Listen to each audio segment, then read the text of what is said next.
ambassador. This place... Amazing, yes. Well... Here, my friend, here you will see the heart and soul of Babylon 5. Also its spleen, its kidneys, a veritable parade of internal organs. Sit. Oh, yeah. Hi, I'm Rachel. And I'm Matt. And welcome. Oh, God damn it. You do yours.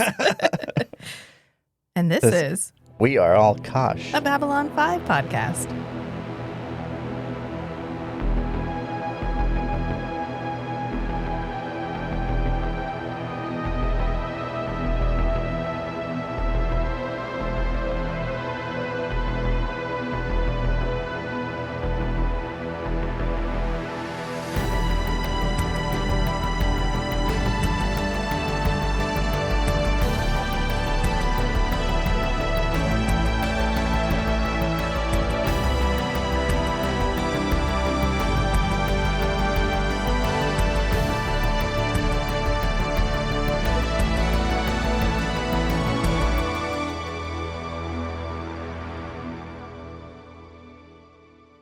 You have too many podcasts.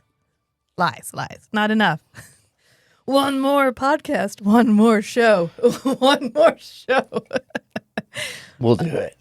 Our long-standing patron / guest host / good friend Meg sent me like one of those Tumblr dumps. You know, people go on, take pictures of Tumblr. Yep. And then put them on other social media. I'm not really one for watching reels. Everybody sends me reels. And to everyone who sends me reels, thank you. I appreciate each and every one of you. I cannot watch that many reels in a day. But I did like this one. It said, the gist of it was, I'm like the opposite of a gatekeeper because as soon as I have an interest, I want everyone to have that interest because they all must suffer with me. And so I will info dump on literally anyone who asks. True. So I'm not a gatekeeper. I'm a gateway. Mm. And I feel like that's our entire fucking brand. The other one was, I have every single interest that I have always had. It's just that some of them are dormant, waiting to be reawoken. But they never really go away. She was like, oh my God, I think I found your secret Tumblr. And I was like, it kind of feels like you did. If I was to be active on any social media platform, it would probably be Tumblr. Yeah. If I could figure out how to use it. But anyway, we're going to talk about Season 1, Episode 21, Quality of Mercy. Quality of Mercy. This is the second to last episode of Season 1. It originally aired August 17th, 1994, and is set in September 2258. Apparently, this was originally titled The Resurrectionist. The Resurrectionist. And JMS wanted it to be more about this person who was like resurrecting people, some sort of serial resurrectionist type thing. And they softened it down to Healing. Okay. Which, I like it better this way. Yeah. It's fine. I can get on board with that. Yeah. Real importantly, before we really get started on this episode, I read an interview with Peter Jurasik from like 2000 and the early aughts. Mm-hmm. Right around the time it was probably airing in syndication somewhere, and so it was popular enough that it was IGN interviewed him. I can see that. Yeah. So what's really funny is it's supposed to be an interview about Babylon 5 and Londo, but really it's this interviewer getting increasingly interested in Peter Jurasik's absolutely batshit personal life. Yeah. Just so much fun. So apparently he went to school to be a Catholic priest. At 13, he went to seminary. Yeah, he went to seminary and he stayed there all the way through high school and didn't leave until he was 18. And he was like, oh no, it was a great time. I fucking loved it. It's just him going, it's the best part. And there's a part in the interview, it's text, of course, because it's typed up. But of course, I'm hearing it in Peter Jurasik's voice. And there's a part where he goes, all these questions, are you my therapist? And I could only hear it in Londo's voice. Are you my therapist? Anyway.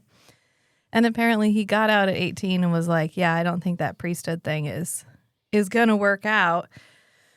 He said it was primarily because he felt like the way that they wanted him to express spirituality was too prescriptive. Mm-hmm. And he felt like there was a much better, or like everyone should be allowed to engage in spirituality in the way that they wanted to. It sounded a little soft way of saying I wasn't Catholic anymore. I was more agnostic by the time I got out, which is fair. Yeah. I feel like that's a growth moment for everybody when they're like, oh, maybe I don't have to be Christian anymore. Anyway, apparently he left at 18 and he was at an all-boys school. So he hadn't For seminary. Yeah, Right. he hadn't had any experience with like general social stuff. And he said he felt very stunted in social expression. But then he went on to say that pretty much as soon as he left, he got into the theater community and basically never slept alone ever again. And I was like, are you Londo? Are you actually Londo? How much of Londo's character is is inspired, like directed by JMS? And how much of Londo's character is just Peter Jurasik? I think the joy that Londo appears to feel in all vice is absolutely Peter Jurasik. I think that element of the character that I think he always would have done it, but I think that the way that you as a viewer feel Right, you can see how genuine it is. It's almost a desperate joy. Like he needs to cling to this vice in order to offset the fact that his shoes are too tight, that he's the burden of duty is so strong that he needs this vice, and he will find joy in it. God damn it! No Whether matter he what likes you it or say, not. yeah, whatever you want to talk about, whatever you say, I'm gonna love doing this. And you have to appreciate how good of a job Peter does as Londo. He is so iconic. Anyone you talk to about Babylon 5, they're like, oh yeah, but fucking Londo though. And Londo's arc is so much, and I'm really looking forward to going through it because he could have been this complete throwaway fool type character. Right. Just comedic fool. Yeah. And in the end, he's not. And it's brilliant. And I love it. But anyway, this aired August 17th, 1994. And then it takes place in September, which means it's kind of a significant gap. Wasn't the last one? I guess maybe the last one was in August. Because the last two were, let's see, there was Voice in the Wilderness and then Babylon Squared. So prior to this, we're like rescuing people from a station that traveled in time. And if you notice, Sinclair's barely in this episode. Yeah. He's in it like twice, which makes me think it's filmed far later because we scaled down Michael O'Hare's role. The sicker he got, the less he's in each episode. Yeah. This was written by JMS, but it was directed by Lorraine Senna Ferreira. This is the only episode of Babylon 5 she will ever direct. Huh. She does not have a very long or varied directing career, except she was the second assistant director on Somewhere in Time. Notably, we talked about Somewhere in Time, both the book And the movie. On the Cinematic Anarchy podcast with Chris. If you want to find out more about how we feel about the movie and the book, do hop over there. Also, it was filmed on Mackinac Island, which we love. It's like a great American tourist destination. Anyway, Somewhere in Time is like Christopher Reeve's non-Superman movie that everybody knows. He was in Superman and Somewhere in Time. He was in other stuff too, but most importantly, he was in Superman and Somewhere in Time with Jane Seymour, young Jane Seymour. It's one of those movies that's romantic unless you think about it too deeply. So just watch it, enjoy it, and then don't think about it. Just don't think about how this man stalks this woman through time because he falls in love with her photograph.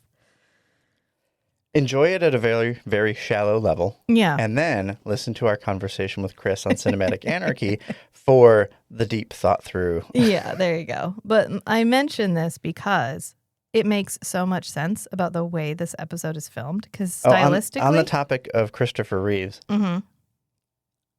he has a son.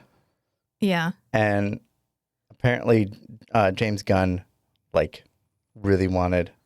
Aww. I think it's Will. Will Reeves has a cameo in the new Superman movie. Oh, no, I wanted to see it already because Superman's like my favorite. Now I really want to see it. Yeah, so he's... there's a cameo of a news reporter. Oh, Oh, it's like when they had Christopher Reeve in Smallville. Yeah. And they played the Planet Krypton theme when he came on screen. And did I cry? Did I ugly cry? Yes, I ugly cried. Of course I did. It was so good. Anyway, this episode is filmed entirely different from the previous episodes.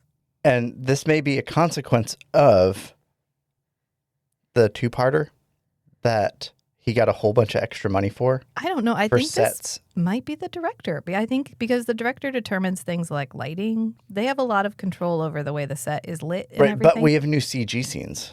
But also the lighting's entirely different. Right. The lighting is entirely softened. It's very personal. It's designed for close-ups. So you think the difference in lighting is direction? I think it's her. Director because choice? I think this is filmed exactly like Somewhere in Time. All those long, That's a good point. drawn-out images of Christopher Reeve's face where we're just watching him go through emotions without any dialogue or anything. Just this beautifully lit, soft close-up where you can watch him thinking about what he's thinking about. Beautiful. Jane Seymour, long, drawn-out scenes of just Jane Seymour's face. Right. And we're getting close-ups of everyone. Everyone gets episode. these beautiful, long, softly lit close-ups, which is entirely different. And it makes it feel like a very intimate episode. Mm-hmm. There are big things happening, but it doesn't feel big. It feels very personal. It feels like it's happening directly to these people in a way that I haven't felt previously in other episodes. Even the weird serial killer sideline plot thing that's happening, which I guess he included almost exclusively so that he had a way to discuss Psycor's role in law enforcement. Mm-hmm. Because I guess it was quite a thing that was it was debated heavily on the forums. Like, could you have a psychop just walk up and scan somebody and go, oh yeah, they did it. I can see it in their mind. Right. Or would that be illegal? What role would they play in like a confession? Bester would do it. Bester would do it. But Bester's, it's different. It's different. So that's fascinating. And so he had to work out what is Psycor's role. Yeah. And he had to find a way to organically work that into an episode. And he did, although apparently he wrote this one at the same time as A Voice in the Wilderness. And he was so sick. He said he doesn't remember writing this episode at all. He has no idea where it came from. Nice. Oh, okay. Well, if that's what you do when you're like checked out, he's like, that's why this is one of the few episodes that I'm not like 100% happy with. I'm like 90% happy with it, but good enough, I think, was the determination at the end. I couldn't think of the word, like the wrap up. It's fine. He was like, it's fine. It doesn't matter. So June Lockhart is in this episode. This is the part that matters most. June Lockhart is in this fucking episode. And are you ready? Are you sitting down? She's still alive. Wow. Still alive. She turned 100 on June 25th. She plays Happy birthday. I know. Happy birthday, June. She plays Dr. Laura Rosen. She also played in Lost in Space, obviously, as Maureen Robinson. And so did Bill Mumy. So Bill Mumy and June. Oh, that's... And they I vaguely recall Bill Mumy being in Lost in Space. Apparently Bill was like, can I please be in an episode with June? Like, can I be in this episode? Can I, like, have a moment with her? Can we, like, meet? And JMS was like, there was really just no way to work it in. And the only way that scene would ever be perceived is as like a mini Lost in Space reunion. Yeah. And I didn't want it to overshadow everything else that was happening. So like, okay, but maybe a little fan service would be okay. JMS, it's totally fine. And this brought me to an interesting thing that I was reading about this week that I thought it would be fun to chat about because we do joke about the reboot all the time. We did on Forever Night, and eventually we'll get around to doing it on here too. Just the like, when this comes back, here's what I would like to see happen or whatever. Yeah. So Disney just put out that new movie, Elio, I think. And it had the worst box office opening of any Disney movie ever. Wow. Ever. And so Disney went on a little bit of a tantrum, bitchy rant fest. I don't know how you want to describe that, where they were like, you guys keep complaining that we only do remakes. So we make an original movie and you don't go see it. You only go to see the remakes. because Superman's crushing it. So, do you guys actually want original content or not? And I thought that was a very fascinating question. Yeah. And then I was reading someone who was kind of chatting about their rant. And they were asking the question, when you really think about it, we're all complaining about the number of remakes. Oh, there's no original ideas in Hollywood. There's no original ideas in movies anymore. Mm-hmm. Is it that there are no original ideas? Or is it that we are just not supporting anything but the remakes? Whose fault is it that everything feels like recycled storylines? And I thought that was a really interesting, both of those things. Do we really want original content? Is there actually original content, but it's just not getting supported or it's not getting shown? And we've talked about that several times because we've talked about a lot of independent movies that we found that we thought were really innovative and really interesting and really original. And they're just there. Like they're not, no one's talking about them. No one's promoting all of these beautiful original ideas because they're all, you know, we're all about all the remakes that are coming out. They're not the popular franchise. They're not the franchises.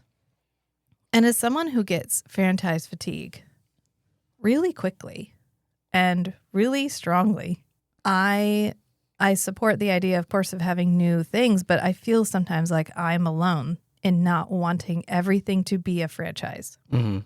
I am okay with a single standalone movie that just crushed it. You don't need to. You don't need to come out with the second one. Sometimes it's okay to just have a movie that was like, wow, that was really fucking good. Mm-hmm. And I think the horror genre, maybe that's why I like the horror genre so much. I think there are franchises in the horror genre, but they are also knock it out of the park one-offs. Yeah. Like they're making I think the indie movies and the original concepts are a lot more popular in horror. Yeah, because people are looking for you got to chase the high. Right. Like A you got to big chase part the of new horror high. is novelty. Yeah. Is new the shock concepts. value, the original shock value. And that's why the first one will be great. They'll come out with the second one. Everyone's like, I mean, it was okay.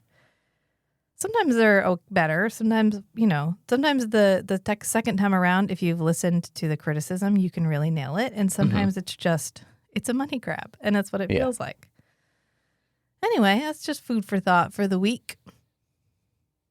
Is it all remakes because we only want remakes? Or is it all remakes because that's what makes money and they're guaranteed to make the money? And this also plays into the idea that there's only experimentation in art during a period of like upheaval.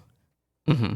So you see a lot of experimentation in movies every time we transition. So original movies are just plays that they've recorded, right? Right. If you watch say Meet Me in St. Louis, which June Lockhart is in, by the way. There's stage transitions. Everything is set up like a set. They're filmed like a set. Everything feels like a play.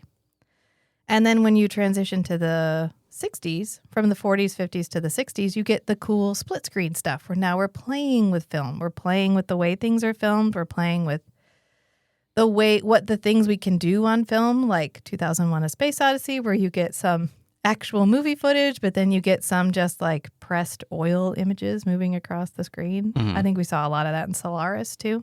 Then you move into the 70s where it's a complete departure from the stage format. Right. But we have no fucking idea how to pace a movie. So we know we're not doing broken up scenes like a play anymore. So we're just making everything so long and so drawn out that they've actually become almost unwatchable, a lot of them, because they're so slow. Oh, yeah. And then the movies that at the time, critics said, oh, man, this movie moved too fast. Yeah. Now it feels like, oh, that's actually a nice slow-paced movie. Yeah, okay, that's like a decent, I got it. Okay. Then you get into the 80s, and 80s is experimentation heaven, right? It's all over the place. A lot of the franchises that we still hold on to come out in the 80s. And I think a lot of that was the availability of the technology. Yeah. Like the equipment became a lot cheaper in the 80s. Well, it becomes cheaper to produce, cheaper to stage, cheaper to cast, but also there's no there's no script that you're designed to follow. You can just go. You make something. If it takes off, great. If it doesn't take off, well, we tried.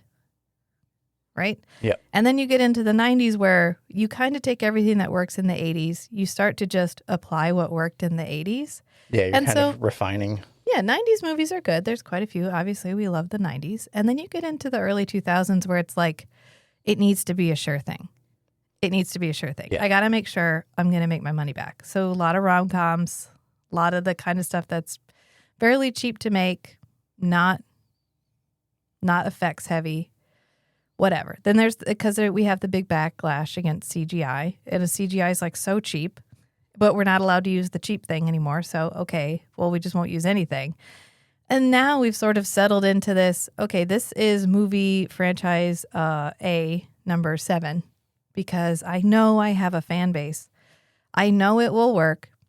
I can take the beat for beat storyline from one of the, like, from this movie that I know made a bunch of money, and I'll just put in new characters, put in new dialogue, put in new sets, and put it out, and everybody will love it. And I'll make money. Because the only measure of success at this point is money. Right. And so you have to make money in order to make the movie worth it. So I got to guarantee I'm going to make the money. Yeah. And everyone's getting tired of it because it feels like we're watching the same movie over and over again, because we kind of are.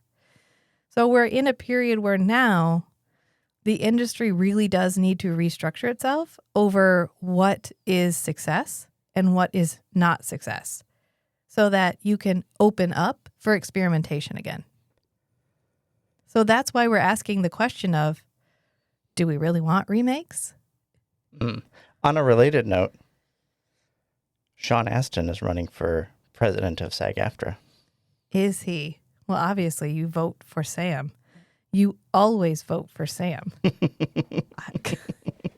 We watch those movies with the kids. I know you're trying to derail me, but I'm going to let you. We watch those movies with the kids every Christmas. And every time I rewatch them, I think, yes, Sam is the actual hero. Yeah. That's a perfect example, actually, The Lord of the Rings. They came at this really sweet moment where you could throw a ton of money. It was like, who was the one who produced it? The studio. It's the one with the like movie film as their logo. New Line? New Line. It was New Line's Hail Mary. It was New Line's Final Fantasy. Yeah. So, you know, Final Fantasy is called Final Fantasy because that game studio was closing its doors and they had enough money to produce one last video game.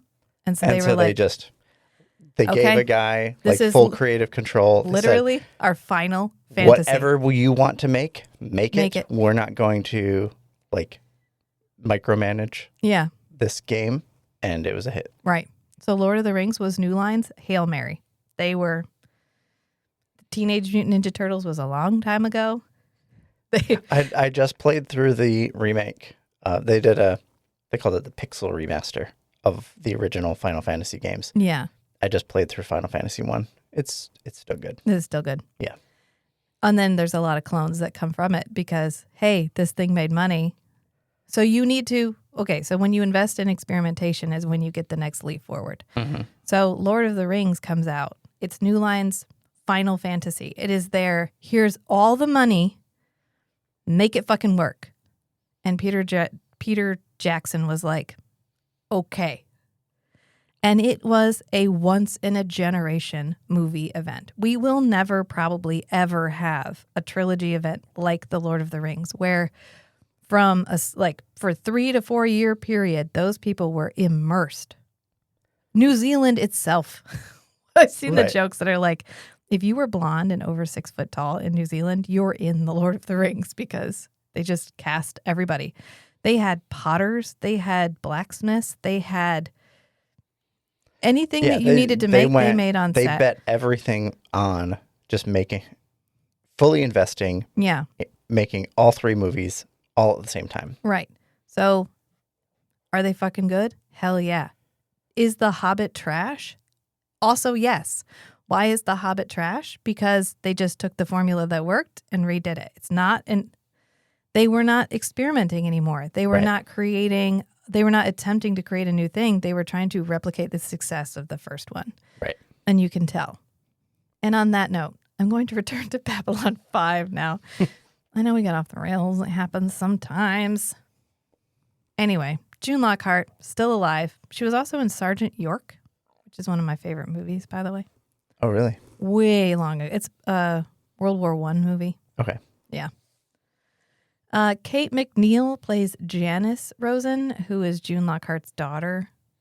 She's only in this episode. Oh, I was going to ask, is she a recurring character for Franklin's love interest, but apparently not. So another character, Lynn Anderson, who plays Rose, who's his the person who's taking names at his unauthorized clinic and down below, is also only in this episode, which means Dr. Franklin has 2 victims in this episode. Just like the last doctor who crossed his path, who didn't agree with him and then magically disappeared. They, quote, leave the station. Sorry, they got called away. They left the station. This episode feels like a big Dr. Franklin's not that bad of a guy episode. Hell yeah, it does. It's like they realized Dr. Franklin had entered this weird space of just... If you read between the lines on everything he's been doing. Yeah. It's like, we do. I'm not sure anyone else will come to the conclusion that he's...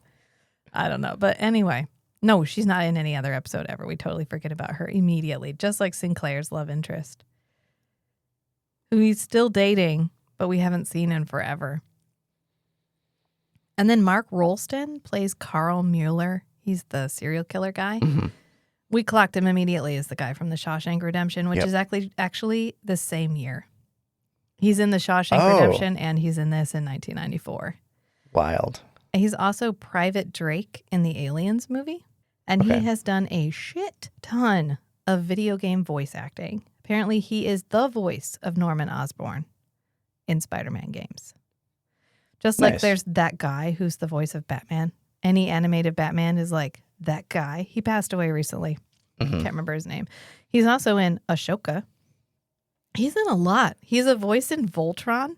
He's the voice Cullivan in Voltron, which my daughter was talking about in the car yesterday. She was like, remember that show I watched where they were like lost in space? And I think it was called like Astro or something. And they had robots and they turned into one robot. And I was like, you mean Voltron? And she was like, yeah, Voltron.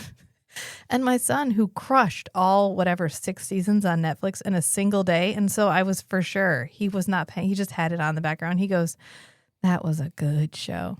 He is 9. He was like, yeah, that was my personality for a whole day. He was also on an episode of 24, which I just rewatched part of a season of 24. And you want to talk about a time capsule of 2000 and whatever awkwardness. It was so fucking hard to watch. It was so hard because that the cowboy government official who is a law unto himself has not aged even remotely well at all. He is out just killing dudes. It was hard. Kiefer, I love you, but god damn, that was hard to watch. Damian London is the guy who plays that Centauri at the very beginning when Londo is talking to the guy on the TV. Okay, yeah. Yeah, his name is in the show is Milo Verini. Anyway, he comes back for 9 episodes as Centauri character. I recognized him. I was like, I think we see him again. And we do. He pops up. Pretty much anytime he's interacting with the government, this guy pops up. Yeah. Apparently he was in a movie called A Guide for the Married Man with Majel Barrett, who would become Majel Barrett Roddenberry. This was the last thing he ever played in Babylon 5. He didn't die till 2022, but he must have retired. Yeah. Lou is in this, David Crowley. Lou's in it for 2 seconds as a plot device. Sorry, Lou. And then, of course, Jim Norton comes back to reprise his role as Ombuds Wellington.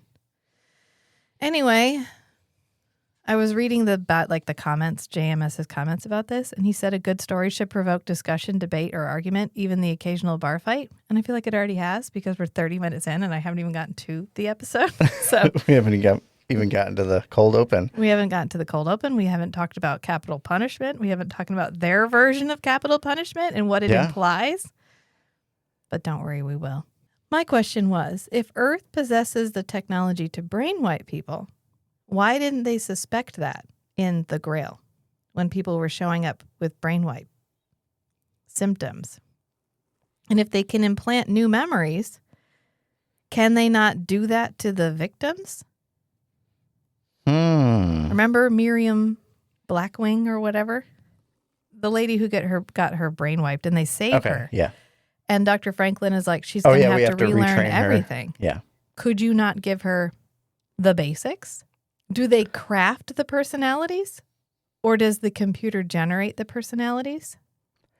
Yeah, I'm curious about this machine that can brainwipe and implant memories. Do they have a framework? Is it like in Blade Runner where they have someone's memories that they then just give to everybody, like the immortal life of Henrietta Lack? They have like one person that they scanned and copied their mind, and they give it to every single person? Do they have a menu? How does this fucking work? There's so many implications to this technology. How can you tell? Does the person who's been wiped know?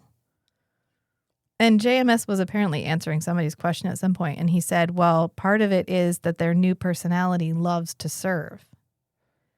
So if you can actually program them with like hobbies, like I love to serve my community, and you can give that to people, the implications of that are wild.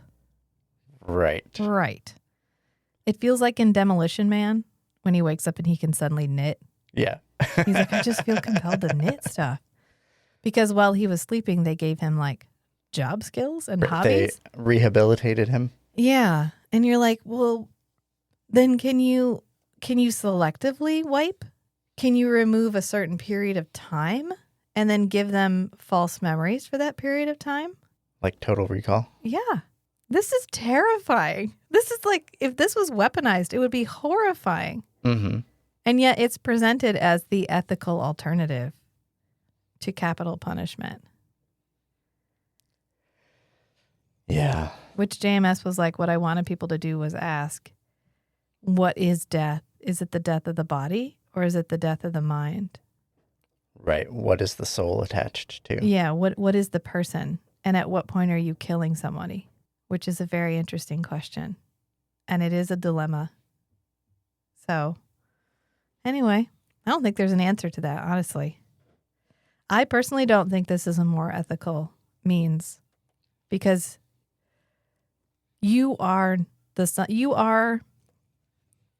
okay, so your base personality is some roulette combo of your parents' personality and I think your grandparents' personality. Like we know, statistically speaking. Yeah, there's hereditary aspects of personality. Yeah, your dice only have 6 sides, and those are the sides that you come from. And when you roll it, it's going to be some combination of your parents' personality, your grandparents' personality. I think that's as far back as it goes. So you are that, because any parent will tell you children come out with their own personality. Mm-hmm. You don't have any control over that. But then you are also the sum of your experiences. Right, your social training. How much personality is genetic? If you wipe somebody's memory, how much of their base personality will reassert itself? If his base personality is a psychopathic murderer, at what point will that reassert itself? Or is that supposedly the sum of his experiences? Right. Is that trauma? Yeah. And if it's not trauma, then that means that it's intrinsically part of who he is. Can you actually wipe that? Or is that part of the memories you give back? How many times can you wipe it? I'll try again. Erase, try again. Oh, shit, I gave him the wrong one that time. Go back. I got to do it again. I don't know. It's an interesting discussion.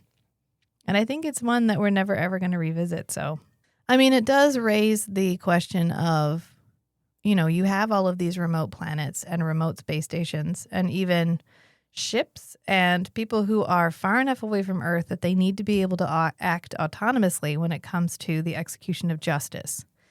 And so you need a codified, like, well, you can't space people unless it's mutiny or treason. Right. Okay, so if you can classify it as mutiny or treason, you can just send them out to space. But everything else, does every Earth Force outpost come equipped with one of these personality wiping Is this machines? a thing that only Babylon 5 has? Is this a fitting punishment for anything less than murder?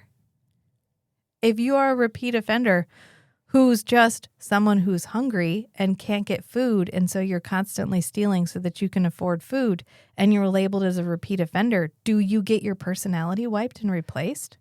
As far as the ombudsman was concerned, this guy is not a repeat offender. Right. He murdered a couple of people, and they're like, okay, we're going to, I mean, yes, it's terrible to murder a couple of people. I'm not saying that, but he's going to have his personality wiped and then replaced because the brig is full. Because the brig is full and Earth doesn't want to pay to have him taken back. Right. It would be too expensive to hold him for life in the brig. And too expensive to transport him back to Earth. So, just wipe him. Give him a new personality. Yeah. We can't go deeper because we'll never stop talking about this. So I'm just going to leave all of that on a plate. So this never gets brought up again. That I'm aware of. The existence of this technology. As far as we you know know of. when it does, I'll be happy to talk about it again. Yep. Yeah. But we'll just say right now, it probably never comes up again. It's probably just a plot device for this particular narrative. Just what a wild thing to come up with on a whim. Well, I guess he was really sick, so I'm going to give JMS that. Okay, Yeah. I'm going to give you the benefit of the doubt because normally he's extremely thoughtful about things that are an absolute rabbit hole of moral quandary. Right, because this device in the hands of an authoritarian government is Horrifying. Yeah. Oh, you're a protester? Okay, well. You're a repeat protester? You're a repeat protester? Well, it would be better for us. You know, if you had an influencer, what if you kidnapped an influencer, wiped them? Reprogrammed them? Reprogrammed them with a similar enough memory that no one would notice, but changed their inclinations so that now they're an influencer for you. Grok. Like Grok. You know what's weird? I was reading another article. It was about this professor. Did you send this to me? Anyway, he glued googly eyes on a pencil. Oh, yeah.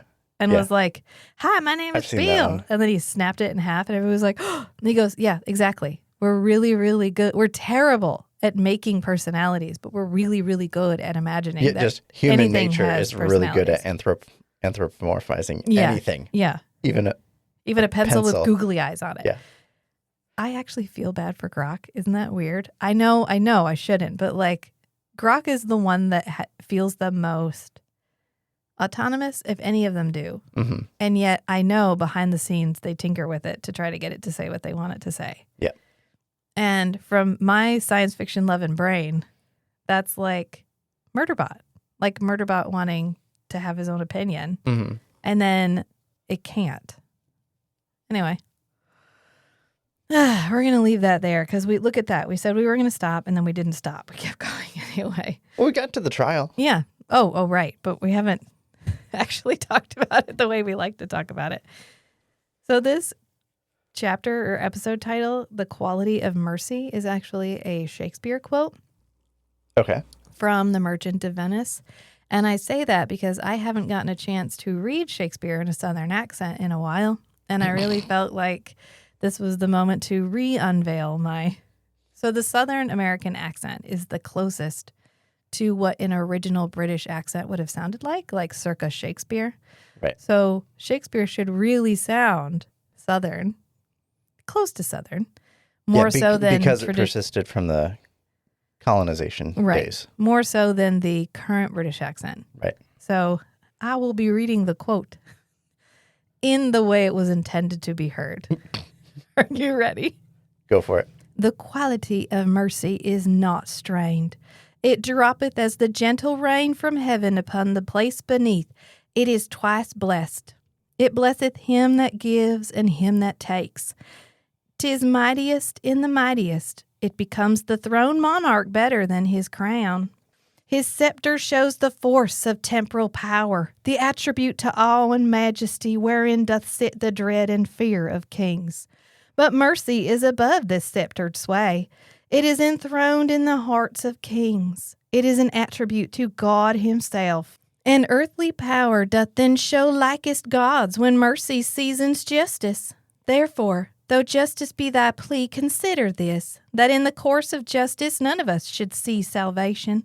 We do pray for mercy, and that same prayer doth teach us all to render the deeds of mercy.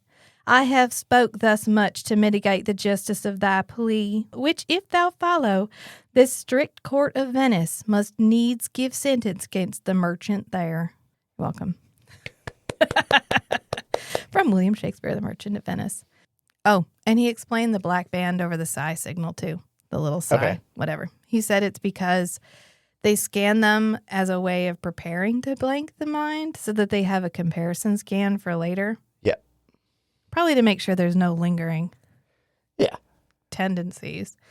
So they put the black band over it because because they're doing it for death, like preparing for the death of personality. He also answered the question of what are Londo's appendages called? Oh, boy. He called them tenticularities. Tentisticularities.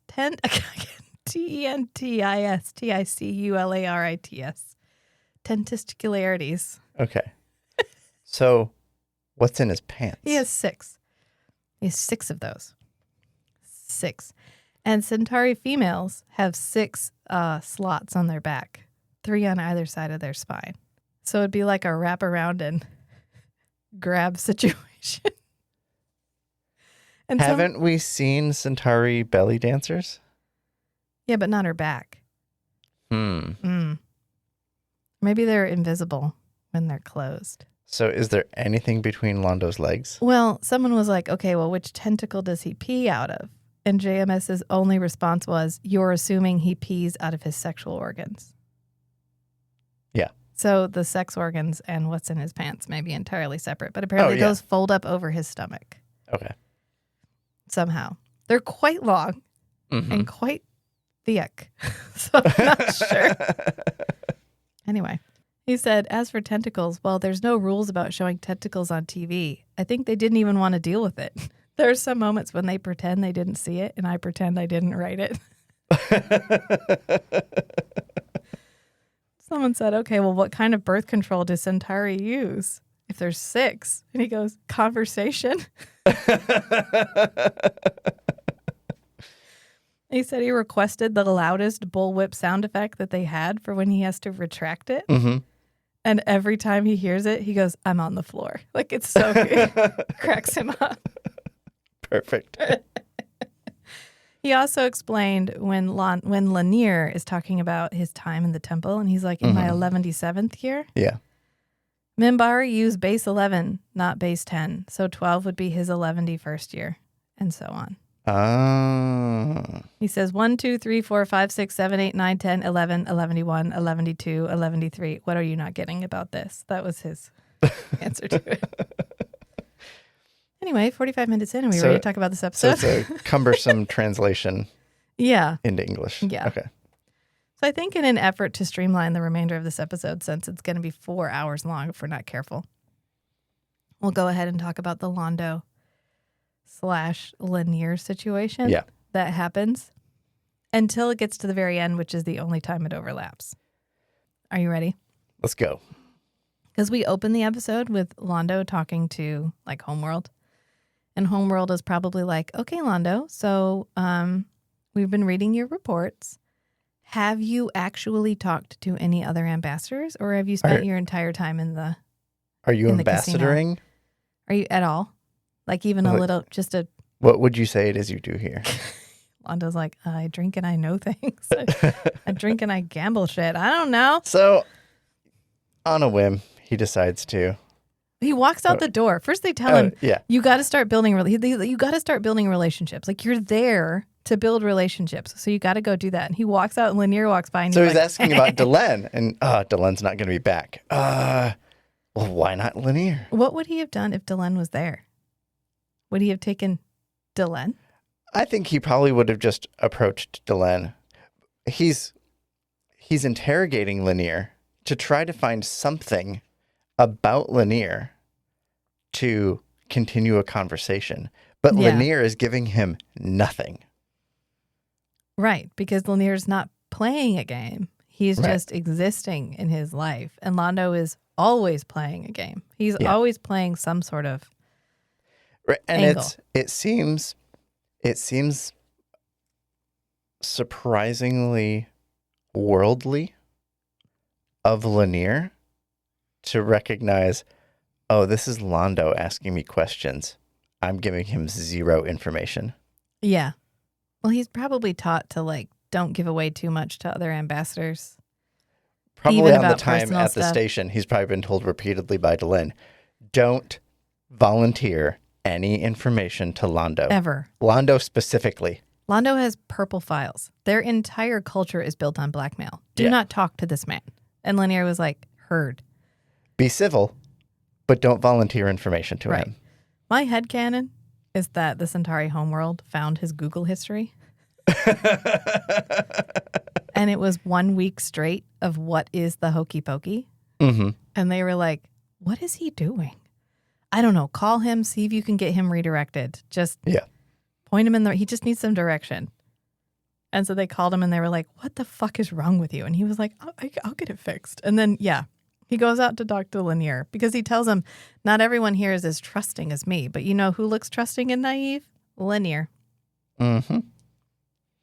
How does he have sex with people who are not Centauri? Just don't worry about it. Can he? Does he? Does he require all 6? Like if you've only got one going, Mm-hmm.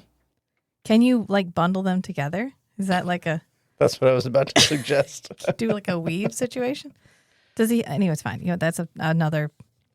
You want to talk about a rabbit hole? That would be terrible for our podcast. It's not that one. That one would be great. We're not going to talk about it right now. The best part about this, honestly, is when the guy's like, okay, well, I'll be in touch. Bye. And he points at his stomach and goes, touch this. And the first time you watch it, you're like, touch what? It's just his stomach. Like, touch me. No, that's where his dicks are, y'all. That's where his dicks live. Right Mhm. there, across the stomach. So he was like, touch my 6 Centauri dicks. Anyway, he's like, Lennier, where's Delenn? She's like, he's off on homeworld. Not back yet. She's off rejecting the presidency for the next couple of days. But I'll tell her you inquired. And he's like, it occurs to me, we have not spent a lot of time together, you and I. I hardly know anything about you. And he was like, I was born, I grew up. I don't know. It's my entire life story. I hardly know anything about you. From birth, I was raised in the temple and studied the ways of the religious caste. 6 months ago, I came here. There is nothing else. Ah. Most unfortunate. Well, And Lana goes, oh, wow, that's really unfortunate. Well, anyway, you have a good day. And Lennier's like, wait a minute. Why is that unfortunate? And he's like, as an assistant to an ambassador, you should really know everything about everybody here. Like, that's part of your job. And he's like, oh, yeah. No, I've been reading up on everybody. And he's like, reading? No one ever learned anything from reading. I haven't read in years. He goes, tell you what, it's an imposition on my schedule, but I'll take you under my wing and fill in the gaps in your education starting tomorrow. And for the next 2 days, I will show you the Babylon 5 that I know. They make it one day. One day. Like 3 hours. He says, it will be a revelation of the highest order. And Lennier's like, I don't really know about this. And he goes, oh, no, my good dear friend. That's a red flag. As soon as Londo says, my good dear friend, bail. Yeah. Bail. Call a helpline. Was it on Who Wants to Be a Millionaire, the original Lifelines? One of them was like, call a friend. Phone a friend. Get out. Yep. And then we do the scene change.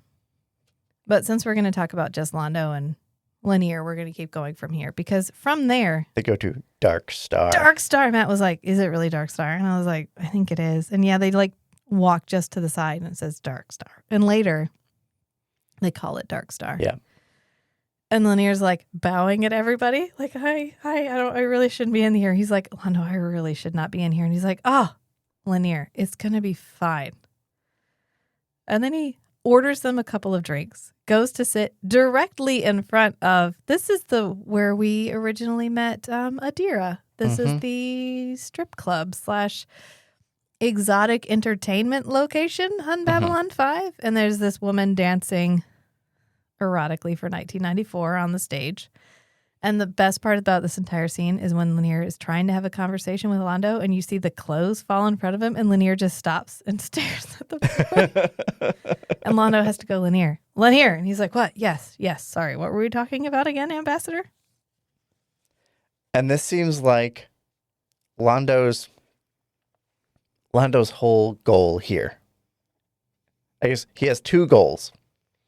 One is to do something with somebody of another race so that he could submit a report with the shallowest seeming of doing what he's been instructed to do. But two is he also wants to do this without spending any of his own money. Oh, yeah, immediately. He's like, oh my God. I forgot my credit I chip. forgot my wallet in my room. It's so weird. And Lennier's like, well, I mean, I have one. Don't have a very big... I have a small stipend. This is mostly a my volunteer allowance position. I'm an unpaid intern. Didn't you hear? I don't get money. And Londo goes, that's okay. We'll work with what you got. The thing you must remember here is Ambassador? seems I've left my credit shit in my quarters. I don't suppose you brought yours, Well, yes, I did, but my allowance is very small. Oh, no, don't apologize. We'll make do. Oh, it's just No problem. So they tell Londo to go out and build a relationship with other ambassadors. And he goes out and cons the Mollari ambassador's assistant out of probably all of his money by the end of it. And then gets him into a bar fight. I'm not sure we should encourage Londo to go out and do anything. So there's like unethical life pro tips. And one of them is, if there's something that somebody asks you to do and you don't want to do it, the solution is to do it so badly that they never ask you to do it again. What's that handbook that's like how to disrupt the government? And it's like this really old handbook. And it's practical tips for how to disrupt the normal functioning of things. But it's stuff like hold too many meetings, hold meetings for arbitrary things that don't matter and make them long and arduous, create like a huge checklist to get anything done. You know what I'm talking about? It's stuff that's not like, protest or sit in or speak on the floor for 24 hours or whatever. It's literally just like bog everything down in committee. Do everything so badly that you that you look like you are attempting. How to Sabotage Your Workplace. How to Sabotage Your Workplace. That's from 1994 by the U.S. CIA. Yeah. And it's, you do your job, but you do it. It's internally, it was called the Simple Sabotage Field Manual. Yeah. You do it in a way that ends up disrupting the normal flow of things. So is he out doing what they asked him to do? Yes. Is he maliciously complying with what they asked him to do? Also, yes. Will Londo spin this so it looks like he was doing what he was supposed to do, but without actually performing any of the functions of his job that he was required to do? Also, yes. Because they walk into Darkstar and he's like, here, my friend, you will see the heart and soul of Babylon 5. Also, its spleen, its kidneys, and a veritable parade of internal organs. Was that ad-libbed? That feels ad-libbed. But he literally hands the card to the waitress and is like, give yourself a nice tip. He's a very generous man. And then gives Lennier a drink. And Lennier's like, is there alcohol in this? And Londo's like, no, I don't drink alcohol. I don't know what you're talking about. And he's like, great, because my people do not react well at all to alcohol. Even a small quantity causes psychotic impulses and violent homicidal rages. And he's like, oh, yes, my mistake. Anyway, can you get this guy some water? And takes the drink from him. Water for him only. And apparently he then starts talking to Londo about his life because Londo said, I want to learn more about you. and you can learn more about me, this will be like a way for us to get to know each other. And I'll show you all around Babylon 5 and we'll be best friends by the end of this. And so Lennier's like, great, he wants to hear about my life. Yes. Nobody wants to hear about my life. It's like in my 115th year in the temple, which when we first watched it, I thought that meant 115, but no, that would be his 16th year in the temple. I studied the 97 dialects. And apparently there's one word that is in all the subtongues of my homeworld. And I discovered something amazing. And Londo's like, yep. Yes, the same word appears in every Minbari dialect, yet it never means the same thing. And Londo's like, oh my God, that's so fascinating. And he starts listing off the things it can mean. And in my 115th year in the temple, I began to study the 97 dialects and subtongues of our homeworld. And I discovered something truly amazing. Yes? Yes, the same word, kai, appears in every Minbari dialect and subtongue, yet it never means the same thing twice. For instance, it can mean sand, father, boot. Really? That's astonishing. Truly. Kill me.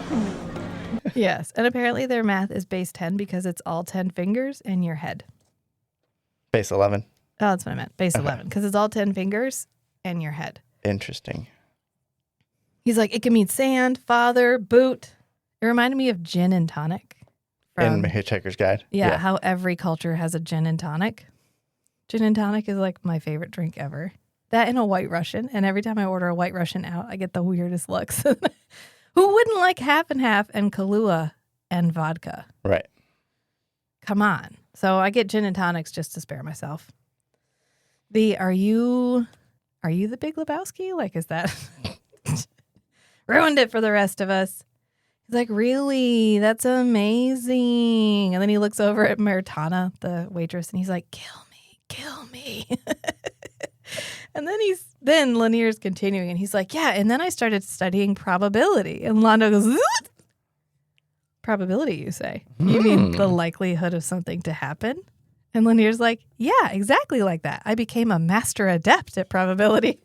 And this is when he whips out the Lennier, my good dear friend. Whoop, whoop, whoop. Alarm. Phone a friend. Alarm. He's like, I've got something for us to do. Come on, we're going to go. And he's like, wait, they're about to start another dance. And Londo's like, it's fine. They're always dancing here. There's something more important. He goes, I thought you told me. The Earthers call it poker. He says, I thought you told me that by studying the movement of different body parts, I could come to a greater understanding. He's like, shush. Not right now. I'm going to show you the ultimate means of interstellar understanding. The Earthers call it poker. And he says poker with like a purr at the end, poker. And then Bill Mummy repeats it, imitating Peter Jurasik as Londo. Yeah. He goes, poker. Right now, I want to introduce you to the ultimate means of interstellar understanding. The Earthers call it poker. Poker. Come. He's like, hell yeah. Come. You're going to make me so much money. I don't know why he didn't just tell Lennier, you have to split your winnings. Because then he could have spared himself trying to cheat. Right. Because immediately we go to the poker table from here, which is apparently also in Dark Star. Because later when they talk about the bar fight, they're like, remember that? They had like 30 humans and a couple of aliens who refused to identify themselves. All they had to do was be like, who's that guy? And everyone in Dark Star would have been like, oh, you mean Londo? Unless Londo pays everybody to keep his name quiet. Maybe. But Lennier has a hand of poker, and he's like, wow, do you know the odds of having this hand are 5,000 to 1 against? And everybody just immediately folds. And Londo's like, Lennier, you gotta Oh, did I stop win that. again? He goes, does that mean I've won? And he goes, yeah, it means you've won a tenth of what you could have won. Never mind, pick up your chips. And he has this giant pile in front of him already, so. And later, Londo's like, I'll bet this much. And he's like, Lennier says, oh, red ones. I have those. Yeah, he goes, I'll raise you a red. And he goes, oh, I have a red. And he goes, yes, you do. But when we come back is when we start to see how Londo uses his helping hand for poker. And it's interesting because we cut this scene in with the serial killer guy, Mueller, breaking free. Yeah. So we have this really tense thing happening, and then we have this, what is essentially comedic relief, although JMS said that nothing that they ever include is fluff. Right. That everything is in there because it's intentionally in there. And yet this doesn't feel like fluff because you know this is part of the Londo Lennier relationship timeline. Mm-hmm.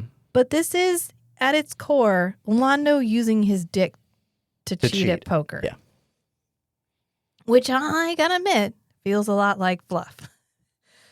Because he literally goes and unbuttons his vest. And then you see this tentacle thing appear on the other side and pick up a card. All right, you want to talk about some implications. Let's work through this. His testiculars. Testicularities? Yeah, his testicularities are long enough to reach under the table, curl around on the other side, and So probably like 7 feet long. so he is capable of controlling them as if they are a finger. They are prehensile. There's a lot of nerves in there. There's a lot of, he can do a lot. And they have suction cups on the underside because that's how he. Yeah. We're not going to talk about how similar this is to the tentacle that they used for the brain wipe thing, but it's a little bit. I wonder, are the Minbari and the brain thing related? Like, Oh, maybe that's why it's so horrifying. Are they from the same planet? Maybe that's why it was so horrifying to them. Because remember when they found out about it, he was like, "You gross. I'm going to hide until it's gone." Maybe it's so horrifying because it looks so similar to part because of their they are anatomy. biologically like distantly related. I don't know. They also claim to be distantly related to humans. Well, that was a complete lie. Yeah, well, they knew that. Yeah, but they don't want to mention their biological relation it to. implies that the Centauri reproductive, like the Centauri reproduction, is entirely obfuscated from the galaxy at large. Because Lennier has no idea that he possesses And he's these. read a lot of books. So these are a well-kept secret, despite the fact that they are, in fact, on a bunch of their statues. So I told you we were going to come back to the tentacles on the statues. Yeah. Lee, the goddess of passion, is the synthesis of male and female Centauri. That's why she has 3 slits on either side of her spine. Yeah. And she has all the tentacles coming out of the front. Mm-hmm. And they've been there this whole time, which means this was potentially, probably, in all likelihood, always part of the plan for Lennier to. If Lennier is rubbing his stomach, not Lennier, Londo. If Londo is rubbing his stomach at like a diplomatic function, is he edging? That's that's where they live. So I don't know. I can't. I just can't. But they have suckers and they're prehensile. So I guess that also answers the question of how he has sex with other species. I'm just wondering how his part of the situation would work out. Yeah. But apparently it was quite the discussion about whether or not the tentacle should have veins.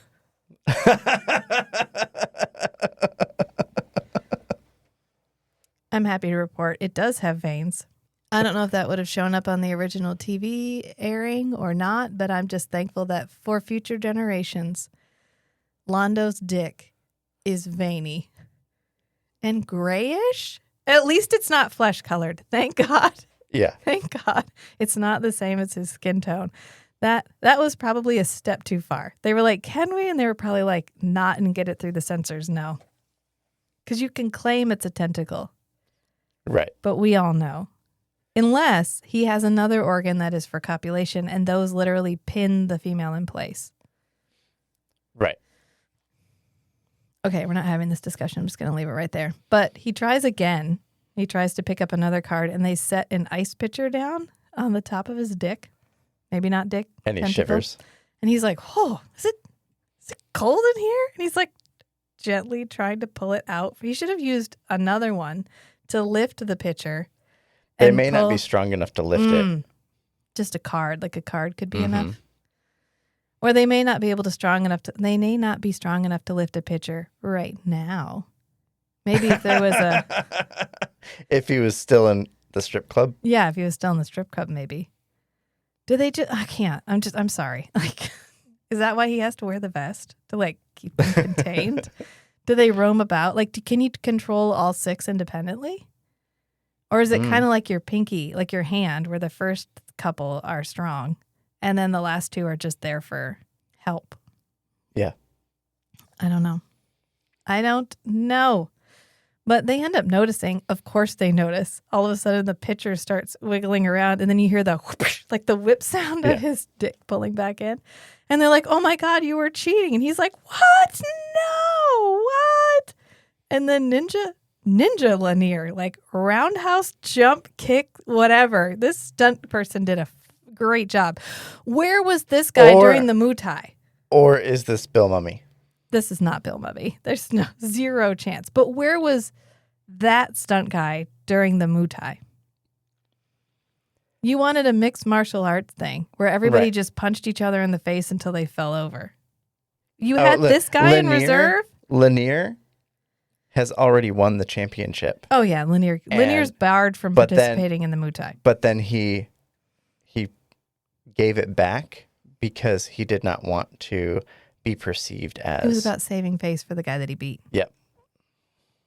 I'm just saying, you had this actor, not Bill Mummy, but you had this stunt guy. Who could do a jump, flip, kick shit, whatever that dude did, and you didn't tap him to be one of the people in the Muay Thai?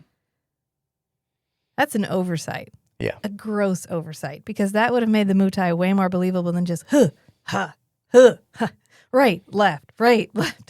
You have to train for 3 cycles at least so that you can roundhouse punch the guy or kick, not roundhouse is a kick, but like, full shoulder punch the guy, Sinclair smash the guy for 20 minutes or whatever. It's fine. I just think that that's really funny that all of a sudden Lennier is like, ninja.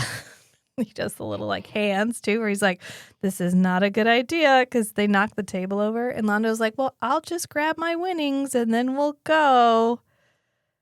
And Lennier's like, you will not grab your winnings. We will just go. But in the meantime, they get completely surrounded. And we don't come back to them until later. So we're going to leave it right here with them about to get beat up in Dark Star because Londo was using his prehensile dick to cheat at cards.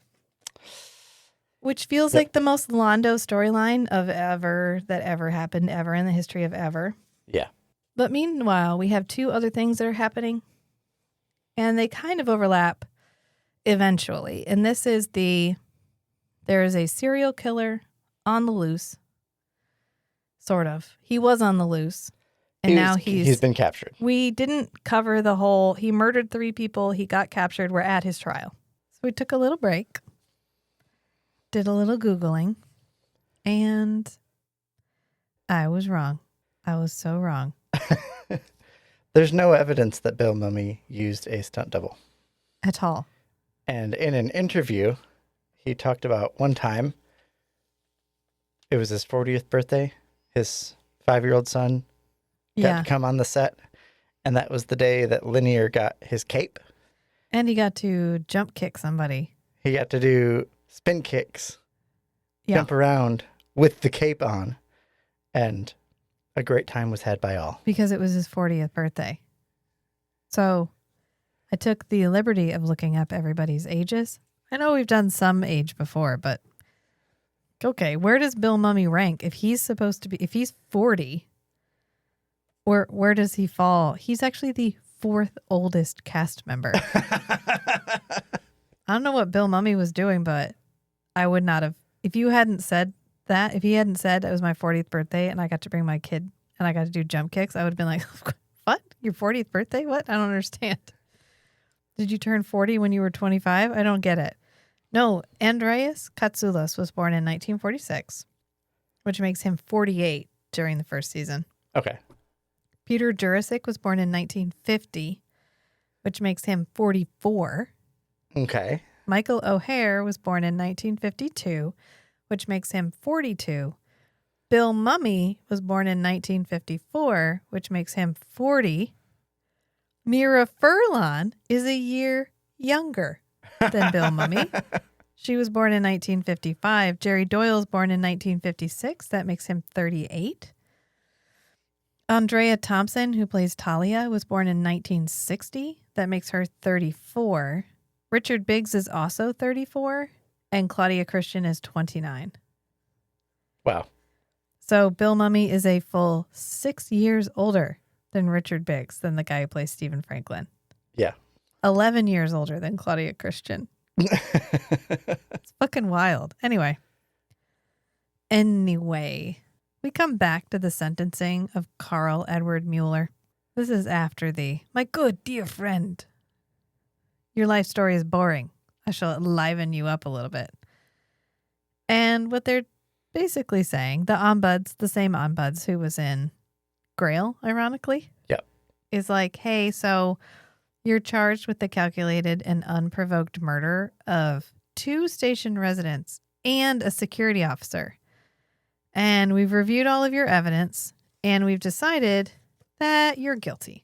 And we'll be handing down your sentence at 10 a.m. tomorrow, Earth Standard Time. And we go straight to the intro.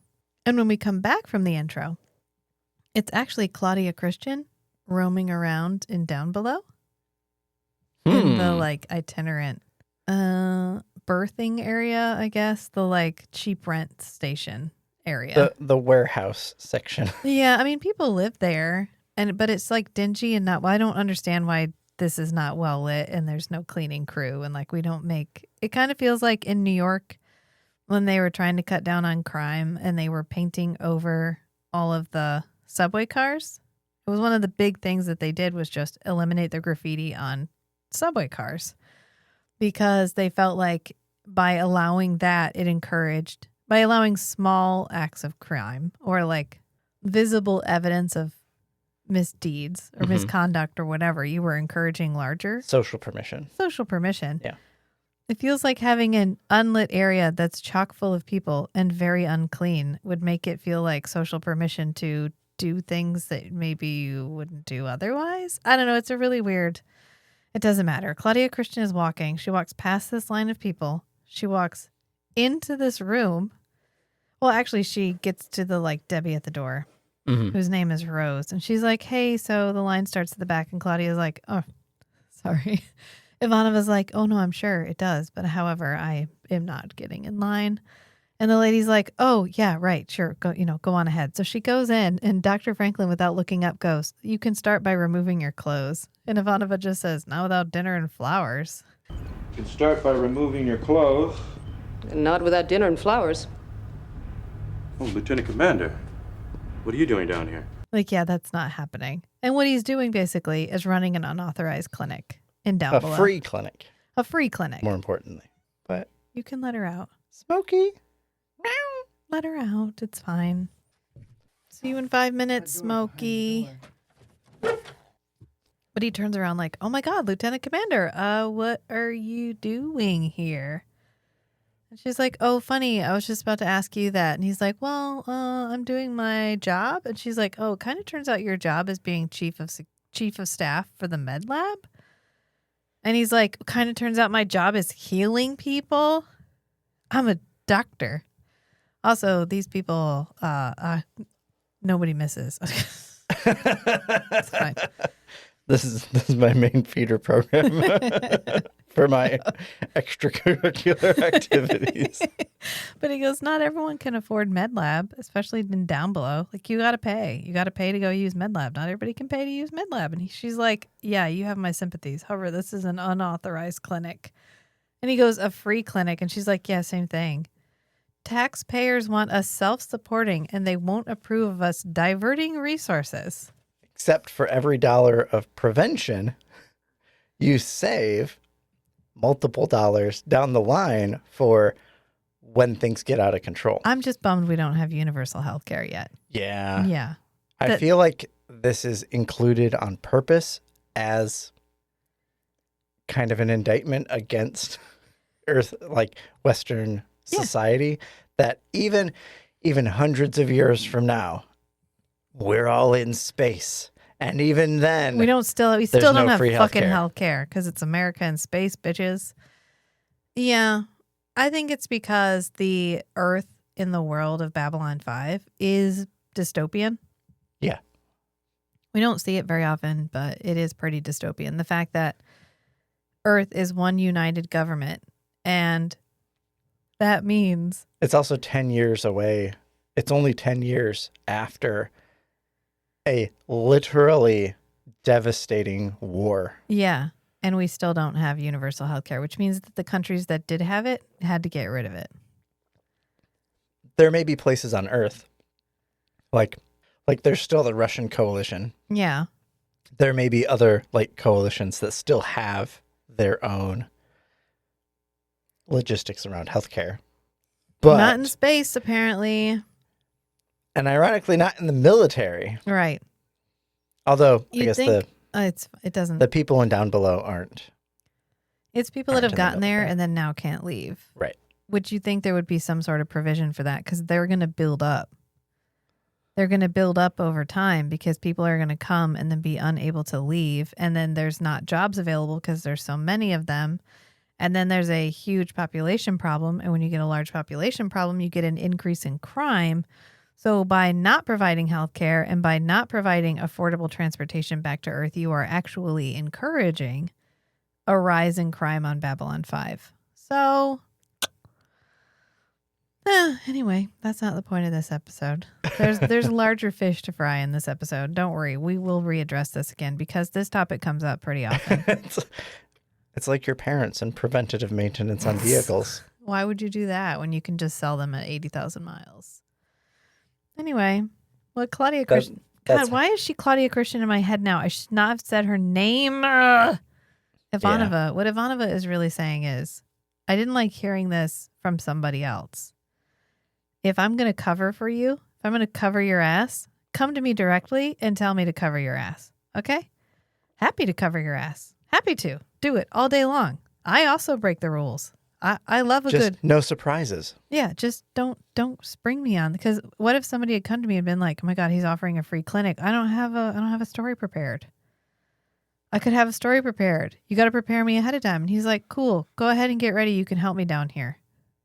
Well, she said that she wanted to be part of the fun. Yeah, I'd like to share in the fun at least. Yeah, he's like, "Okay, you want to be in on the fun? Yeah, let's go. Yeah, take off your jacket, wash your hands." She's like, "I'm Washing not a doctor." your hands is fun. I do it sometimes. She's like, "I'm not a doctor." And he's like, "Oh, no, but we can find something for you to do. If you're going to join the fun, you should go all the way." And I said, "Is that a euphemism?" "No, not from Dr. Franklin." No.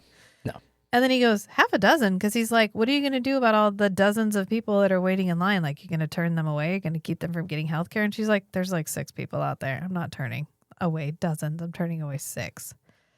And he's like, "Wait a minute, 6? Well, where are all the rest?" And then we come back to Garibaldi, because Garibaldi is at the sentencing discussion, like the sentencing pregame meeting, which is Ombudsman, the Ombuds guy, Talia, Sinclair, and Garibaldi. And Garibaldi's like, "We should just space him. We should just open the door and kick him out the door. We should just doop, boop."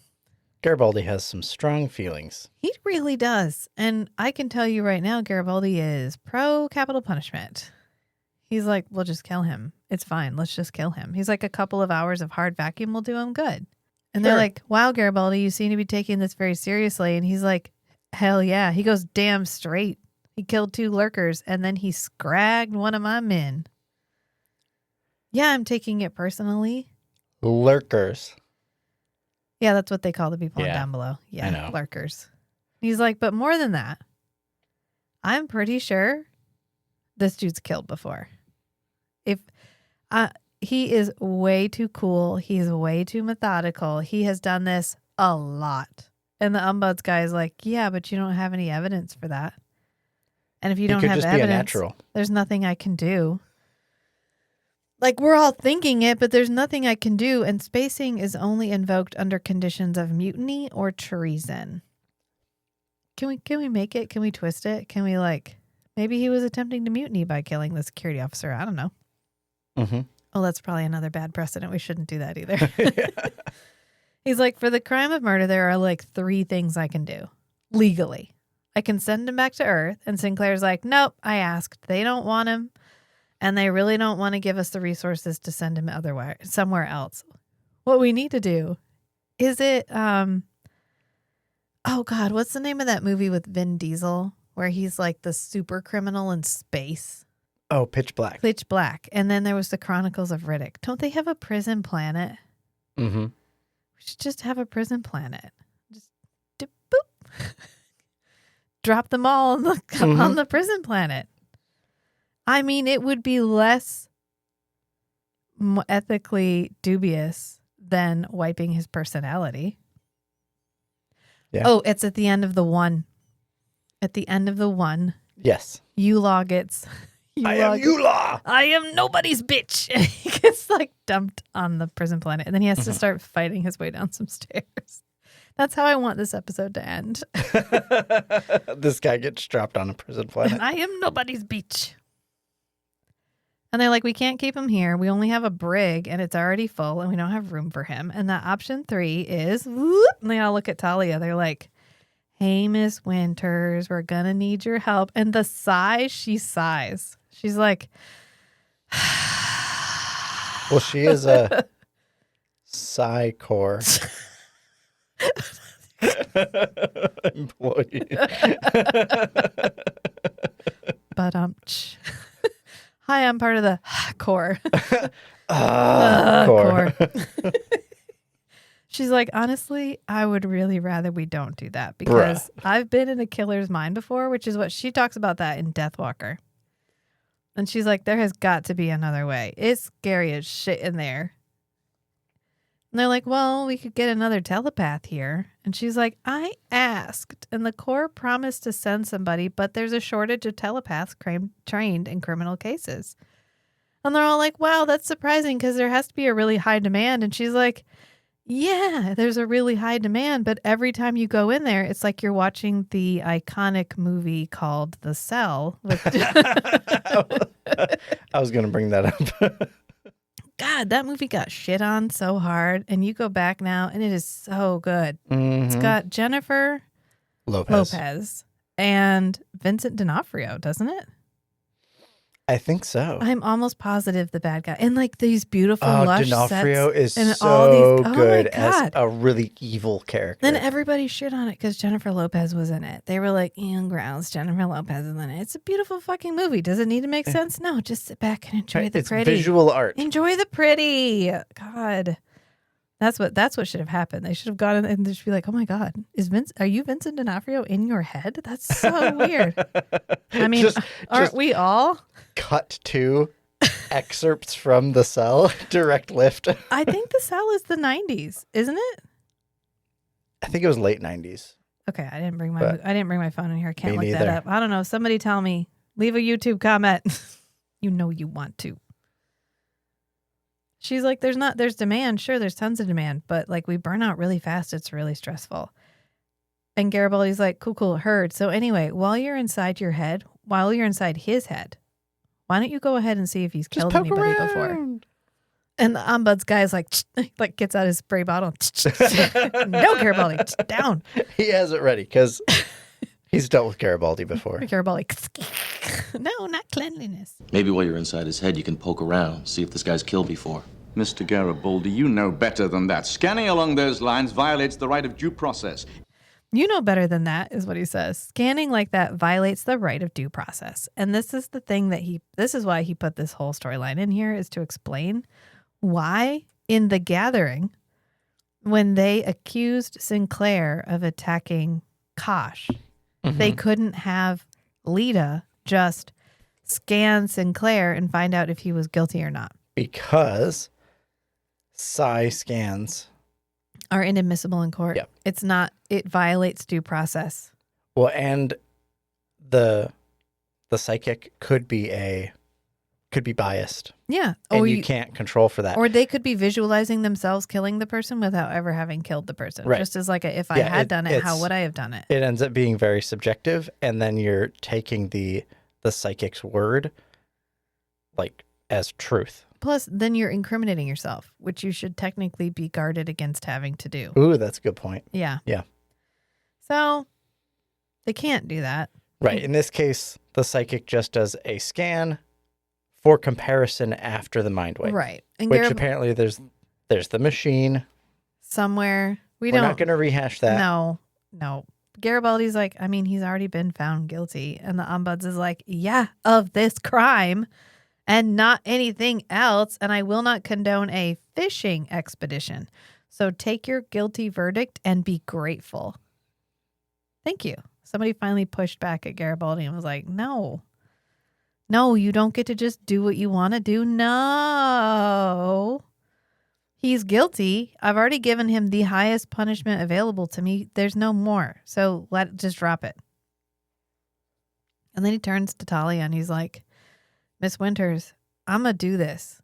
And I need to know if I can count on you. Can I count on you? And she's like, oh my God, yes. And she nods. And this is one of the scenes where you can really tell that everyone is getting these really softly lit close-ups. Mm-hmm. Especially that moment where she's like, okay, and she nods. There is a lot of the conversation or like the emotion behind what's being said is conveyed through these really long close-ups in this episode in particular. Mm-hmm. I feel like everyone did more acting in this particular episode than in many, many episodes prior because they all had to like turn it out. Yeah. She couldn't like exaggeratedly nod in a composite shot with a whole bunch of people. Like this isn't a group photo. This is just her face filling the entire screen. And she has to like resignedly nod about it.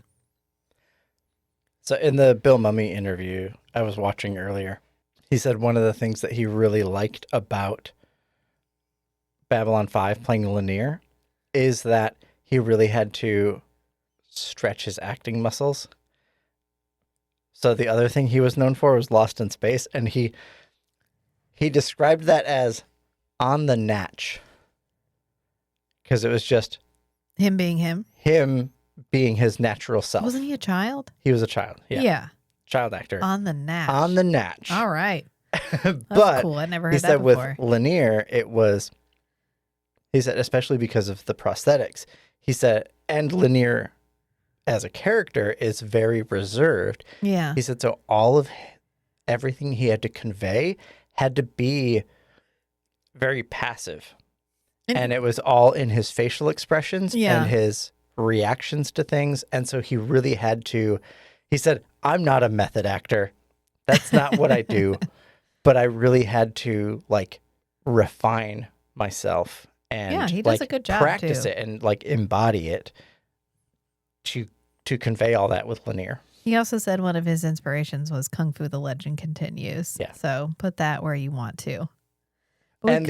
And another article I was reading said that the style of fighting that Lennier uses is like the Shaolin Kung Fu style from the Kung Fu series. The chokehold of Kung Fu: The Legend Continues that existed in the early 90s is everyone was in it. Everyone watched it. I even watched Kung Fu: The Legend Continues. Yep.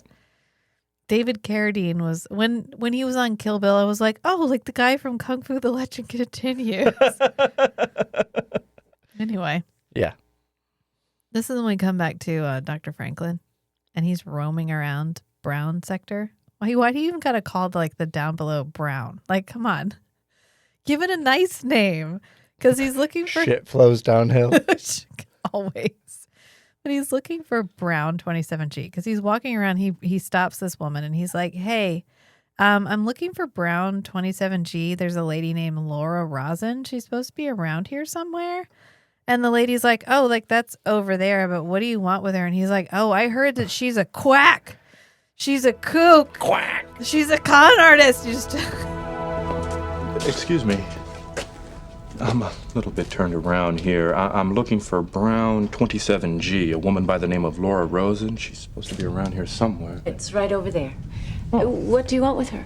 Well, I've been hearing about some kind of quack practicing medicine without a license. A cross between a faith healer and a sideshow medicine man. Or woman in this case. I'm sure it's all a misunderstanding. Good luck. Right out She's the gate. ripping people off. She's lying to people's faces and pretending to be a doctor. Like, and she's undermining my personal authority on this station. I'm going to take her down. I fucking hate her. It's just straight out of the gate. He's not like, oh, I'm just looking for her. He's like, oh, she's a quack. He literally says it. I heard there's some quack. And then we proceed to say quack like 17 times in this episode. It's a duck pond. Is it? Is that just a quack? I tried to do it, but I just made it like squishy sound because I got a lot of flesh. Yeah. He's like, I'm looking for this quack that's practicing without a license. She's a cross between a faith healer and a sideshow medicine man. But you don't even fucking know her, okay? You know nothing.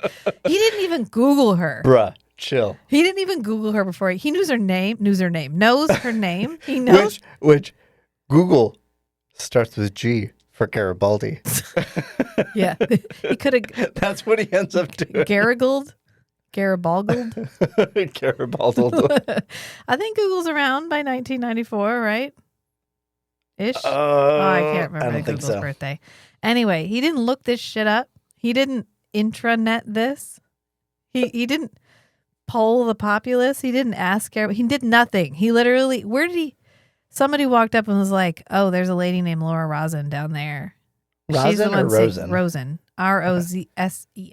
Rosen. Down there, she's seeing patients or whatever, and he's like, "Oh, is she a quack? Is she a faith healer? Is she one step above or below a medicine man?" And they were like, "Wow, snake oil, snake oil salesman." Wow, it's just, I mean, and the lady that ends up being the lady's daughter. Like, he didn't know who that was. She could have just been coming from Laura's house. Right. She could be Laura. She could have been Laura Rosen. Right? He doesn't even know. That's what I thought when we first watched it. I was like, that's her. And she just walked away.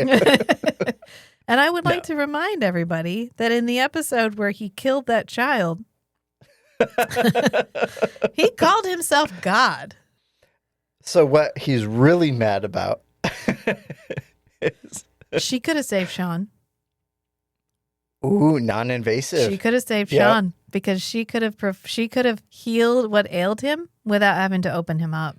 We don't see her using the machine on anyone that's not human.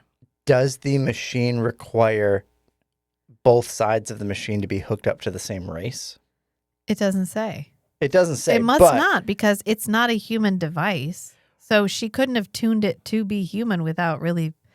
She doesn't know enough about it to change it. She can just operate it.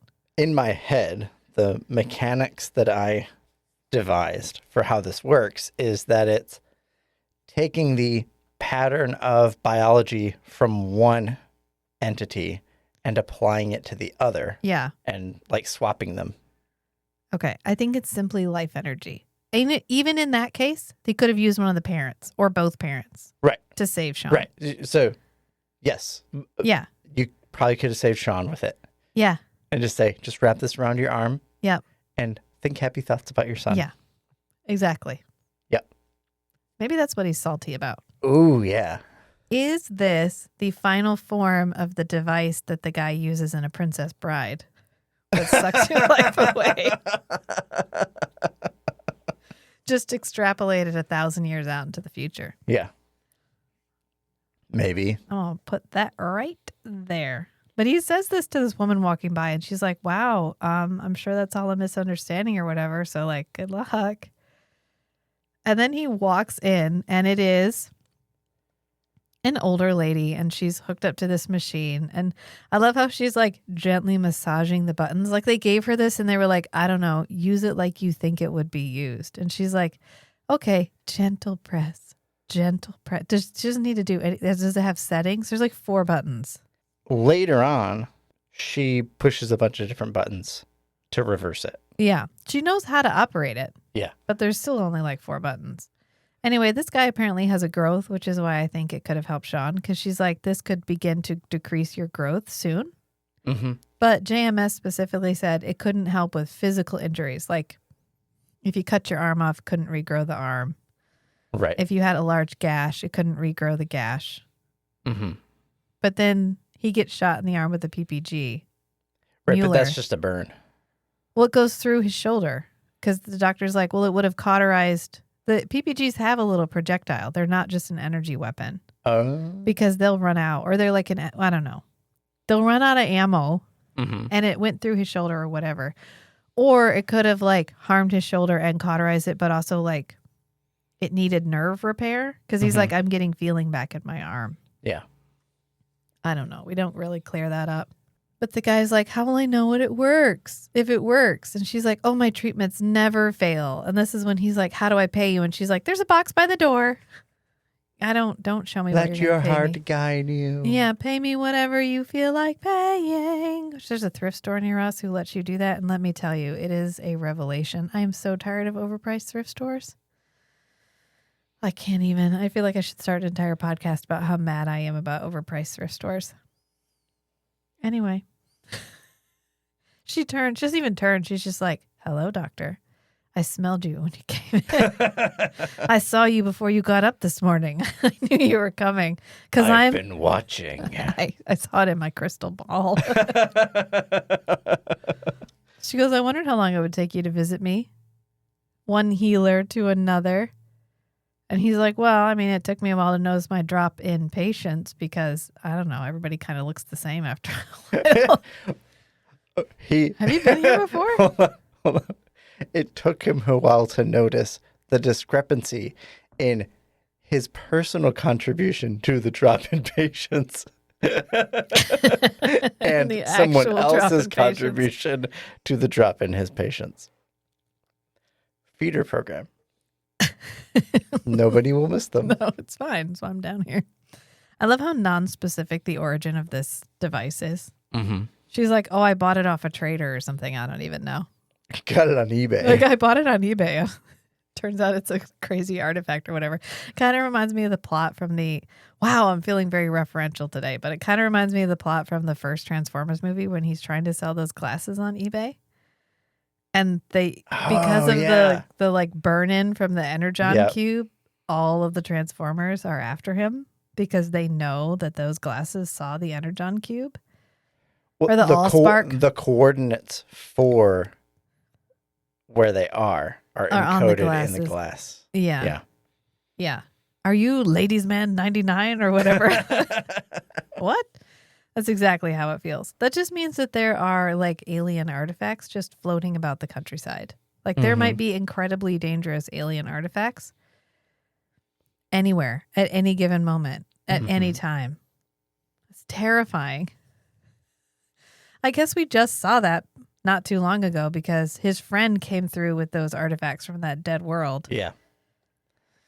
That turned him into like a super soldier. Yeah.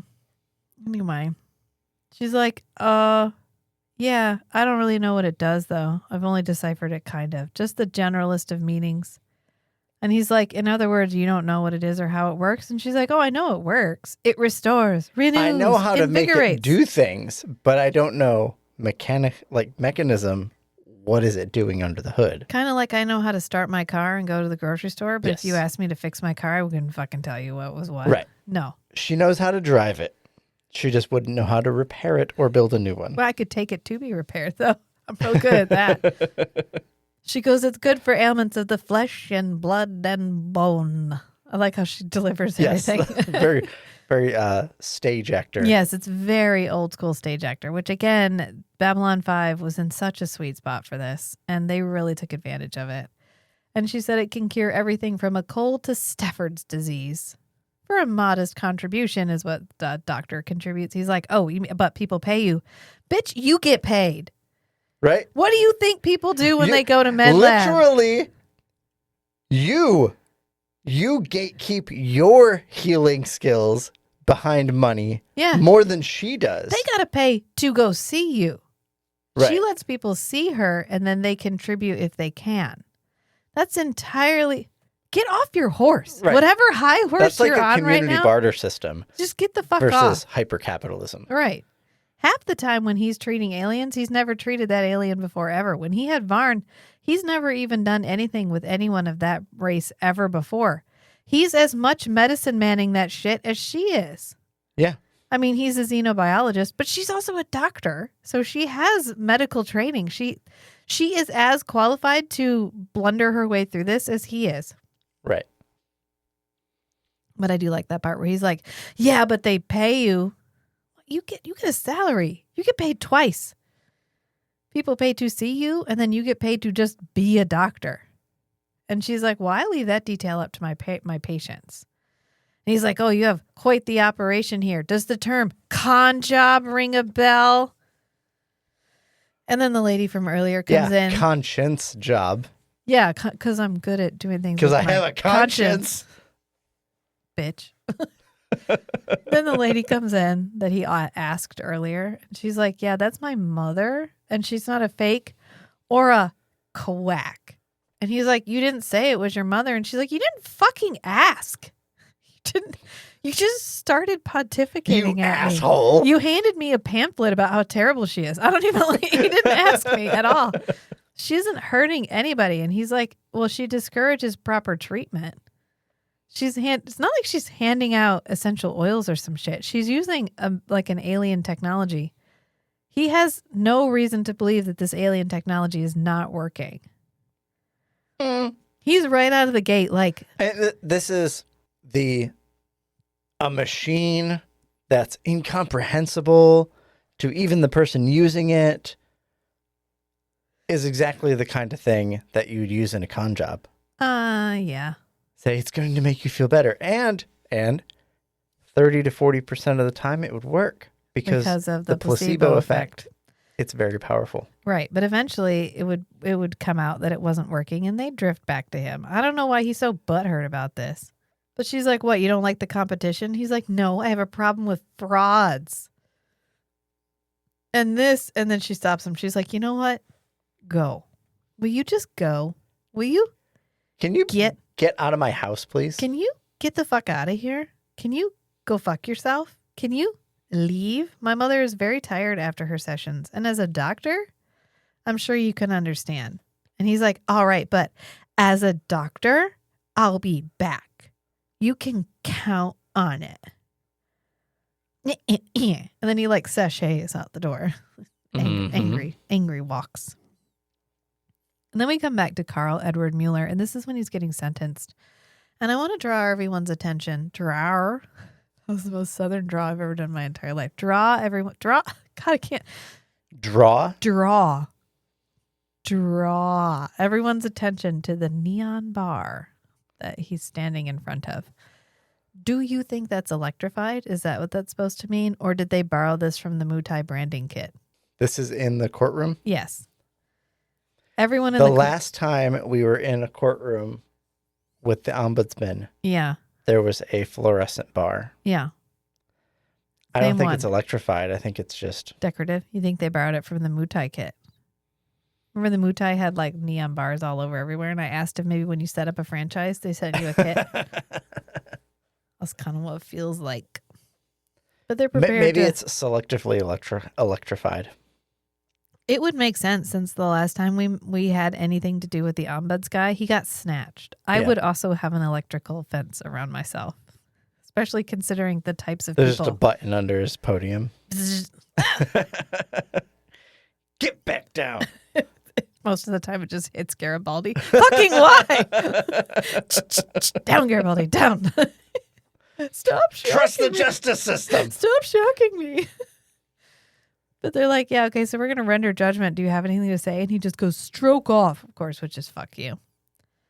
And they're like, cool, so I can't sentence you to death because a life taken will not balance the loss of another life. So this is a trope in Batman where Batman refuses to kill anybody because if I kill a murderer, the number of murderers stays the same. And I don't know if I'm pretty sure just someone photoshopped like a Batman comic where this argument was being made. But it's a valid retort is, okay, you kill a second murderer. Yeah. Now the number of murderers has dropped by 1. You kill a third murderer, the number of murderers has dropped by 2. Yeah. Keep doing this. You can remove all the murderers. But Batman has principles about murder. He's got principles. This is why we need Rorschach. Mm-hmm. Give me back my face. Oh, Rorschach is such a good character. Yeah. Oh, it's a good. Yeah. I'm glad you made me watch that movie. No, most of the time I'm not glad you make me watch things, but I'm glad you made me watch that movie. Yeah, that was a long shot. Yeah. I was like, it was. okay, come on. You gotta watch Watchmen. Change me to the chair. Put the little clockwork orange eye things in my eye. I don't want to. Eye dropping every 10 minutes. Keep watching, Rachel. I don't want to. 30 minutes in. Okay, I kind of like it. I'm not trapped in here with you. You're trapped in here with me. It helped that guy was also in Preacher. Because he plays in Preacher. Oh, that's right. Yeah, he's the oil guy. He's the cow, the slaughterhouse guy. Oh, that's right. I thought. And then doesn't he do oil they have too? methane. They have a methane power plant. Oh, okay, Yeah. it's methane. Yeah. Yeah. Run by the slaughterhouse. Yeah. Yeah. But this brings up the point that JMS made in one of his comments, which is he felt that every episode could be a mirror. That it's not necessarily about him telling you what to think, but about him providing you with a opportunity to think about the issue on your own.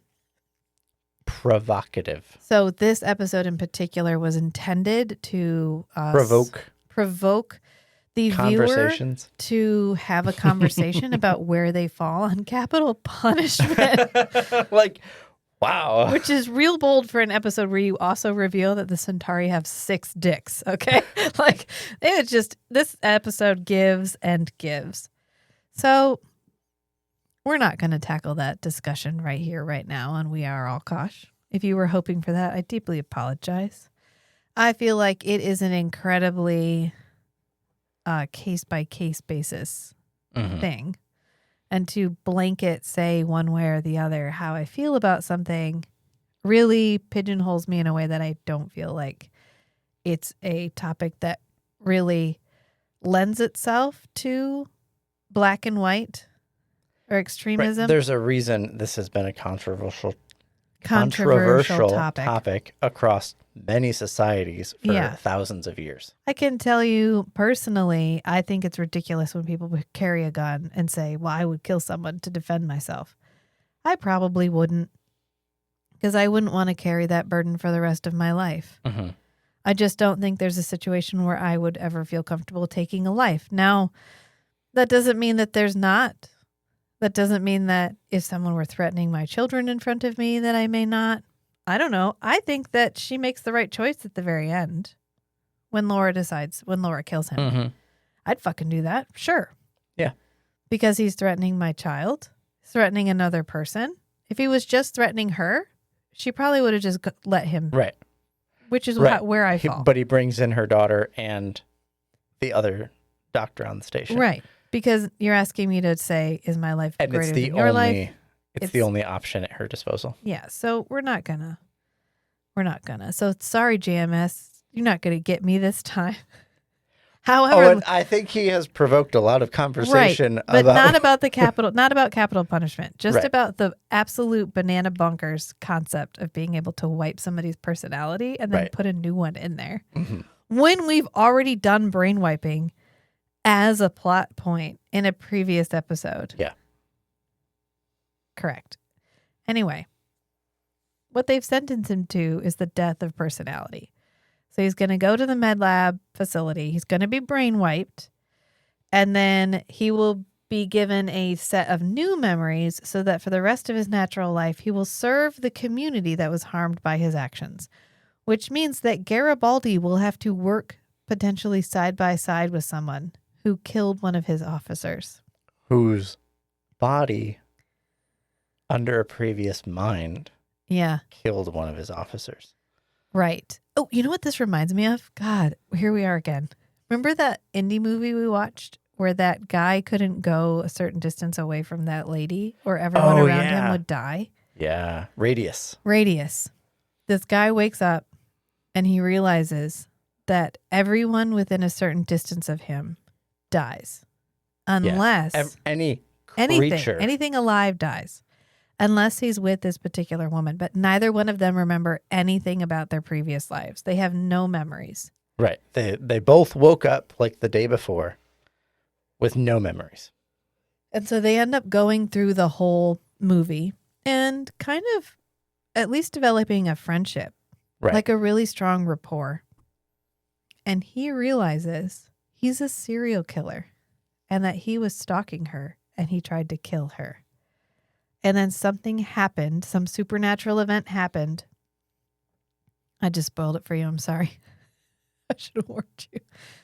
Don't go back. Erase your own mind.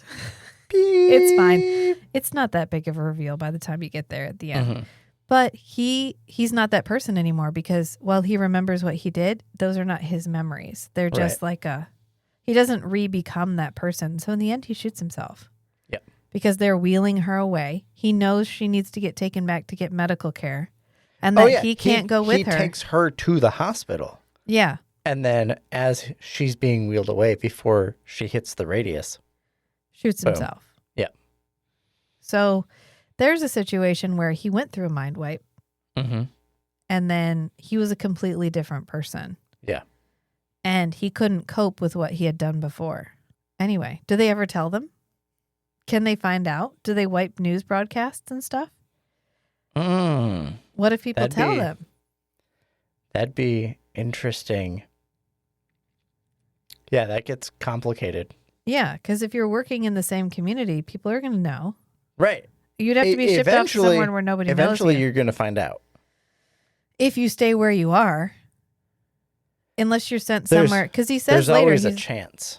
Yeah. You'll find out. And then what do you do? Do you have fewer rights? Because you're a new personality. Yeah. I don't know. Would it go on your record? Do you get a new social security number? Do you become a completely new person? Does it go on your record? When you go to get hired, are they like, oh, this is a mind wipe? So don't talk about their past life. Mm-hmm.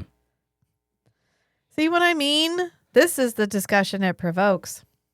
It's like the witness protection program. But it is the first thing that gets any kind of a rise out of him because he's like, erase me. I'll see you in hell first. All of you, you're already dead and you don't even know it. I love that this guy's niche is just creepy. This actor? Yeah. Yeah. Does a good job. He's really creepy. Mm-hmm. He's gross. I would hate to be in a room with him. It's like Ray Liotta. I don't think Ray Liotta's that creepy. Oh, he does bad guy really well. I mean, when he's a bad guy, but like this guy, I don't think he could turn it off.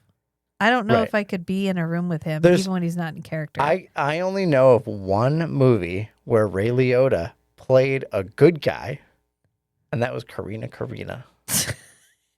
Isn't he in that movie where it's like not Escape from New York, but he's on an island and he has to break out of the island and he's like wrongfully imprisoned? It's fine. It doesn't matter. We'll come back. We'll table that discussion. We've already talked about like 17 movies this episode. We need to focus. I used to write down every reference that we made and put them in the show notes. And then I just got like, I can't. We make too many. But this is when Garibaldi and Dr. Franklin are talking. And Garibaldi's like, so if you want to make it hurt when he gets his mind wiped, that's cool. I won't say anything. And Dr. Franklin's like, wow. What do I look like? Some kind of quack? Sideshow medicine man? Snake oil salesman. He's like, I'm going to pretend I didn't hear that. And Garibaldi's like, I mean, what? He scragged, iced, whatever you want to call it, kilt. Unalived. One of my best men. That guy had a family. It's not right. And Dr. Franklin is like, this is. No comment. Garibaldi's like, well, it's the law. So, and Dr. Franklin's like, that's not what I asked. And this is, we mirror this later after she kills the guy. Mm-hmm. Because her daughter's like, you did the right thing. And she's like, no, I did the necessary thing. And that doesn't necessarily mean it was the right thing. So Garibaldi's like, it's the law. And Dr. Franklin is like, does that make it right? Which is probably the moral of this episode. The right thing and the necessary thing are not always the same thing. The same. Yeah. And Dr. Franklin's like, I assume you'll arrange for someone to throw the switch because I'm busy. I got a tight schedule. I got to go down and harass I got my own switches to pull. He goes, I got volunteers backed up 12 deep. And Dr. Franklin is like, more's the pity. Judgy bitch, would you get up off your high horse for a fucking second? You killed someone. You killed a child because you couldn't let his parents have their own say.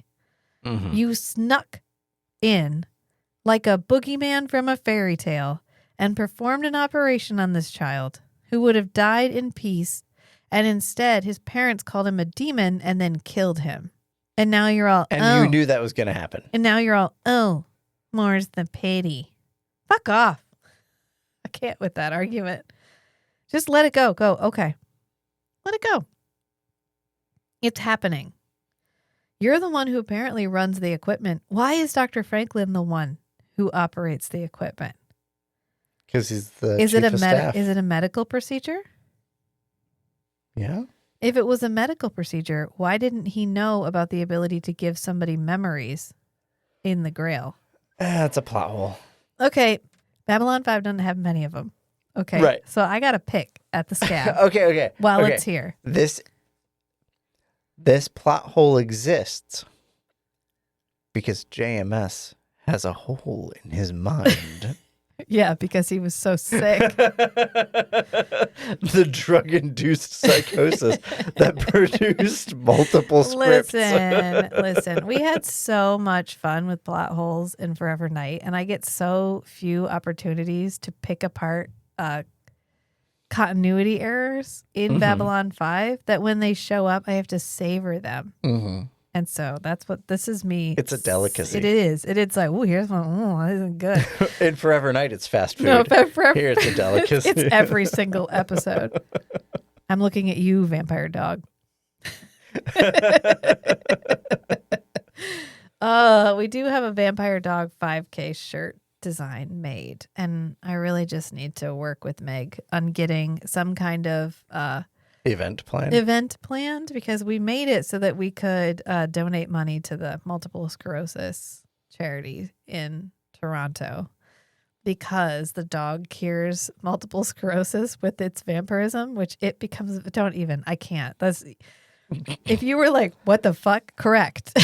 That's your correct response to that episode. And the flashback for that whole episode is the Hounds of the Baskervilles. So, hey. Anyway, Dr. Franklin goes, oh, one more thing, a favor in exchange for this. A favor? You are required to do this. You are court ordered to do this. That is not the definition of a favor. And the favor would be, I won't check the equipment too closely. Right. Not, I will do what I was court ordered to do. So, by the way, can you get some information on Laura Rosen? She's running a questionable operation. Quack. Questionable only in that I have asked her questions, not that. Questionable only because I question the efficacy of her treatments. Garibaldi's like, is it illegal? And he's like, I'm trying to find out. And Garibaldi's like, I'll have it for you within an hour. On it. My position on that response is Garibaldi already has a report on her. Oh, probably. He just gets his folder out. Yeah. So whenever Garibaldi gives a short timeline, like I'll have that for you in an hour. He's already got it done. I'll have it for you by the end of the day. He already has it done. Right. And then when he doesn't, it's like, oh, I'll get it to you when it's ready. Yeah. All right, give me some time. Me a couple days. He doesn't give a timeline if he doesn't already have it ready. Yeah. Yep. I think you're exactly correct. This is the part in the story where when we cut to Lennier and Londo arriving at Darkstar. And I only reference this because we didn't get a chance. The one movie that we have not discussed in this episode is Darkstar, which if you have not watched Darkstar, I think it's available on Tubi. Is it an easy watch? I would argue no. Does it have the same special effects coordinator as Aliens? Also, yes. So if you were wondering about the range of Dan O'Bannon can give you the alien hive queen, spit dripping down. What's the name of the double artist? Mouth? The artist that it's all like inspired by. Oh, Geiger. Yeah. Giger inspired, just fucking wild shit. And can also give you a beach ball with spray painted dots and plastic feet? You're correct. He can do both. He has the strength to do Two things both. can be true. He has the strength to do both, okay? And we've discussed the captain who asks about the cubs every time they wake him up. Yeah, he's in like cryo. It stasis, is whatever. It's bizarre. It's so 70s and so weird. Surfboards. Yeah, he surfboards down into the Surfboards atmosphere. into atmospheric reentry Yeah. as the like ship Burns up, I explodes, think. burns, I don't whatever. even remember. It doesn't. What matters is at one point in time, a man named Jodorowsky watched Dark Star and was like, I must have this man for my movie.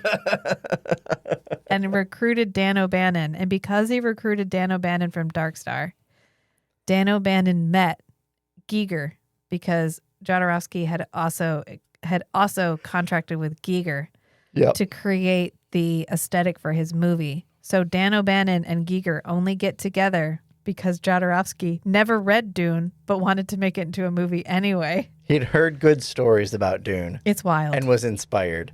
Yeah. Look up and watch Jodorowsky's Dune. Yeah. Jodorowsky's Dune. Just for Jodorowsky. That will entertain you, right? Yeah. It is captivating. Look. And then you can listen to our episode about Jodorowsky's The Dune. part where Jodorowsky has that handful of cash and he's like, what? Why do we do this? For this paper? For this paper? Poof, and he throws it and he's like, this is meaningless. This is nothing. This is not art. This is paper.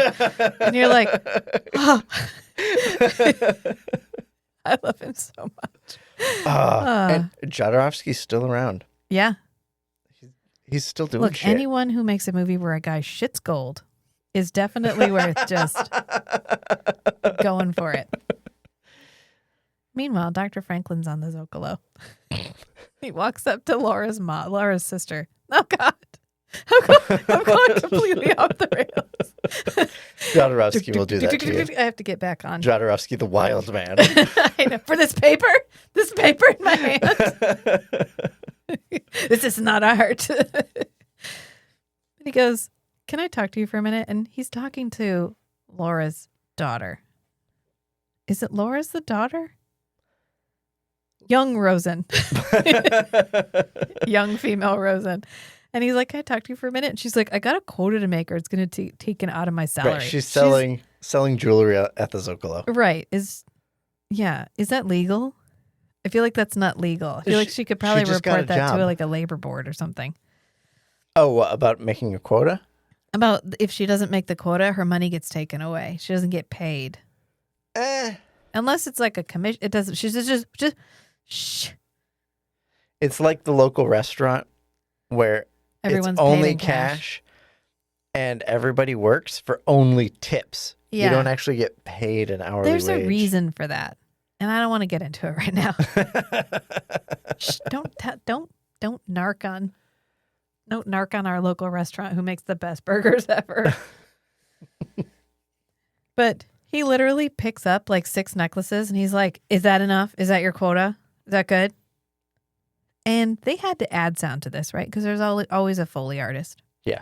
And so I have to wonder, why did they make it sound like plastic beads clicking together? Because it looks like plastic beads. I mean, I know what it looks like, but you could have tried. Make it more like a crystal or metallic or sound. glass or metal. Yeah, something where you're like, oh, this is a precious stone or whatever, and not like, this is my pony bead necklace. Mm. Otherwise, her quota sucks, right? It's fine. It's fine. Because he's like, that's enough, apparently, because they go to eat together. So they're sitting down, and he's like, okay, so according to the station registry, your mom's like a real doctor. Like a real doctor. Or she used to be. She took an oath and everything. And she's like, yeah, that's right. They're like, Dr. Franklin's like, why wouldn't you fucking tell me? And she's like, because you would. Hey, you came in and were like, she's a quack. She's a hack. Snake oil! You were just screaming. We didn't know what to do. Just pushed you out of the room with a pole. Like, what? You didn't give us a chance to talk. He's like, you wouldn't understand. She's like, you wouldn't understand. And he goes, try me. Try me. And boy, oh boy, does Dr. Franklin understand so much better than she could have ever possibly imagined. Heavy foreshadowing. 'Cause she stick a pin in this. Spins this tale about how her mother was a very dedicated doctor, and she was so dedicated that she started staying up late. And so because she was staying up late, she started taking cocaine stims. And those helped her stay up at night. But pretty soon she was taking them all the time because she was addicted. And this is one of the moments where a lot is being conveyed by face that isn't being conveyed by words. Because Dr. Franklin is like, oh, shit. The look he gives is very telling. It's very subtle, but also effective.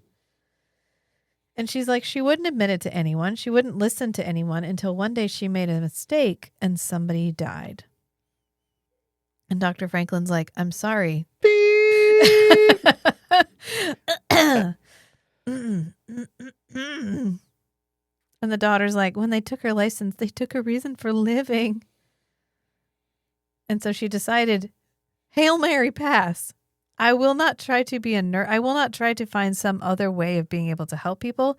I'm going to hit the stars and try to find a random alien healing technology.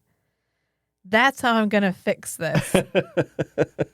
It's the most convoluted way to come back from what happened, right? You make a mistake. You can't be a doctor ever again. So you're like, if I can't be a doctor, then I'm going to find alien technology that can heal. I'm going to find a magical genie that has 3 wishes that I can use to get my magic doctor's license back.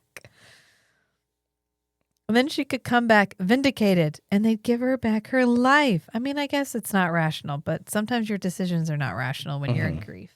When you're in grief. And she was like, that was 3 years ago. And now, and Dr. Franklin's like, oh yeah, now she thinks she's found it. What do you think? Do you think your mother's a quack? A hack? Do you think she's lying to everyone around you, including you? Yes, but not about what you think. And she's like, I think that for the first time in years, I see her smiling. And I think that I see hope in her eyes. And Dr. Franklin's like, okay, but the machine doesn't work, though. And she's like, okay, but have you fucking ever tried it, though? Like,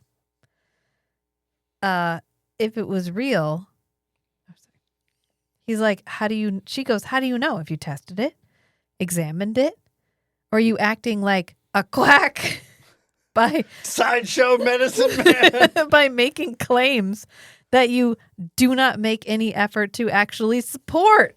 Which one of us is actually not when health professionals take heroin, they can make some misguided claims about what is best for the people around them, and then they kill people and then they go off in search of alien healing technology. I'm sure that's or never they ban vaccines ever going to come up again.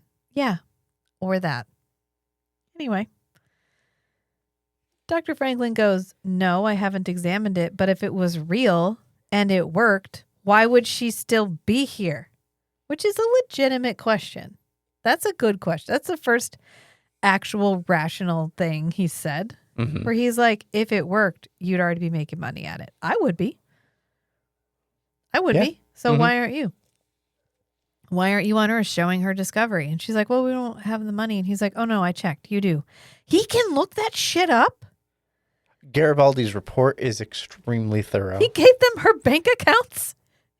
Garibaldi is extremely thorough. That feels illegal. That feels illegal. Feels extremely on illegal. Some deep, meaningful level. Like it'd be like I'm arguing with you. We're not married. We are married, but in this hypothetical situation, you're like, you can't buy that car. I don't see a ring on your finger. Because I have sensory issues. I don't need to bring that up right now. But he's like, you can't.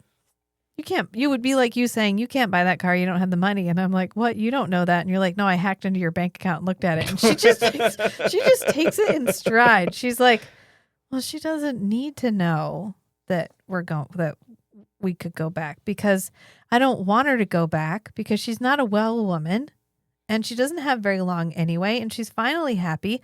And I'm not going to throw her to the fucking wolves. okay? I never want to see her as she was before, defeated, lost, and hopeless. She's a healer now, and that's all that matters. Don't take it away from you. Don't take it away from her. And if you do, I will fight you and I will win. And she doesn't say if this is legally or physically. Is she gonna works both ways? I mean, is she going to stalk him outside a med lab? Be like, I told you I'd get you. Honestly, it would make as much sense as anything else. But this is when we come back because Talia is getting ready to do the damn thing. She's getting ready to like throw herself into this guy's mind. Which, if it's so traumatic, why even require it? Because they need to know if it worked. If you can erase a mind and replace it with another personality, can you not scan it to find the brainwave pattern? It's One not way. the same. It's write only, no read.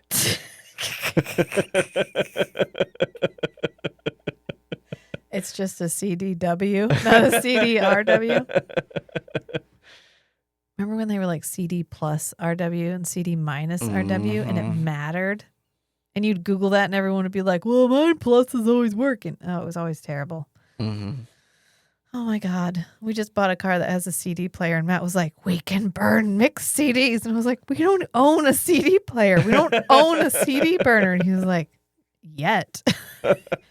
Yet. I think one of these stack of laptops that I have lying around has a CD or DVD burner Look, if built anyone in. can figure it out, I believe in you. I want to make mixed CDs and Or have them we can buy one for like $10. have them over my, the like I'll get back on CD Newegg. case that Yeah. went over your, Oh, on your thing. yeah. And you would pull it down to look in the mirror and it would just be CDs. Yeah, like 10 CDs in, Yeah. in their sleeves. So good.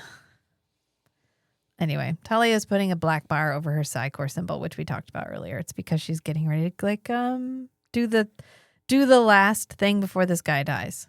She's the last point of contact before his personality gets wiped. Yep. So she walks in and she's like, I'm here to perform the brain scan. I can produce the order if you want to see it. And then he just does gross shit for a while. I don't really think we need to go over it. He's just like, I'm going to be gross because I'm gross. And I'm going to be mopping floors and cleaning toilets for the rest of my life. And I'm going to be happy to serve. It's an interesting metaphor that he has for why he kills. He needs voices for the choir. Voices for the choir. That's just, okay. Is JMS trying to tell us something? I don't know what is happening here. Is he just, he doesn't know. Honestly, JMS doesn't know. Mueller because he has a hole in his mind. He does. Honestly, Mueller is the least interesting part of this entire subplot. Yeah. I don't really give a shit about him at all. I give a shit about the He's just a discussion around, psychopath. but he's just like your standard TV. I'm a creep, doing creeper shit. He's creepy in that this actor is doing a great job of making him creepy. Is he the most original psychopath I've ever seen in my entire life? Not even like a tiny little bit. No. Imagine if we could have gotten this episode with the Michael Sheen character from that TV show where he played the psychopath whose son worked for the FBI, and his son would go and talk to him as part of like profiling people. I think it was called Prodigal Son. Was I the only one that watched that? Oh! You were thinking Martin Sheen, I weren't was you? thinking Martin Sheen. I knew it. Yes. The one with Michael Sheen. You're like, Yes, that Martin was really Sheen good. is a psychopath? I'm really trying to dig here and I'm having a hard time. Yeah, it's called Inner Space.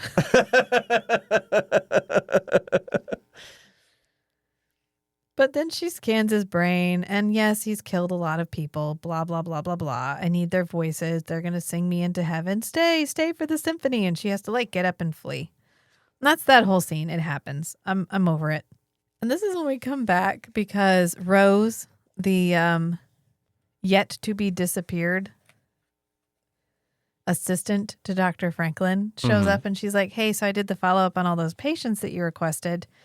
Here's their medical files. Here's their medical file. And he's like, oh, her daughter thinks she's doing the right thing. But like, if we can show these people that they're actually getting worse because they're not getting real treatment, and then he's opening it and he's like, this is not correct. this is not right. Hold on. Flip. Wait a second. Yeah, he's like, I love how most of the time the paper is just like a transparency, like an overhead transparency.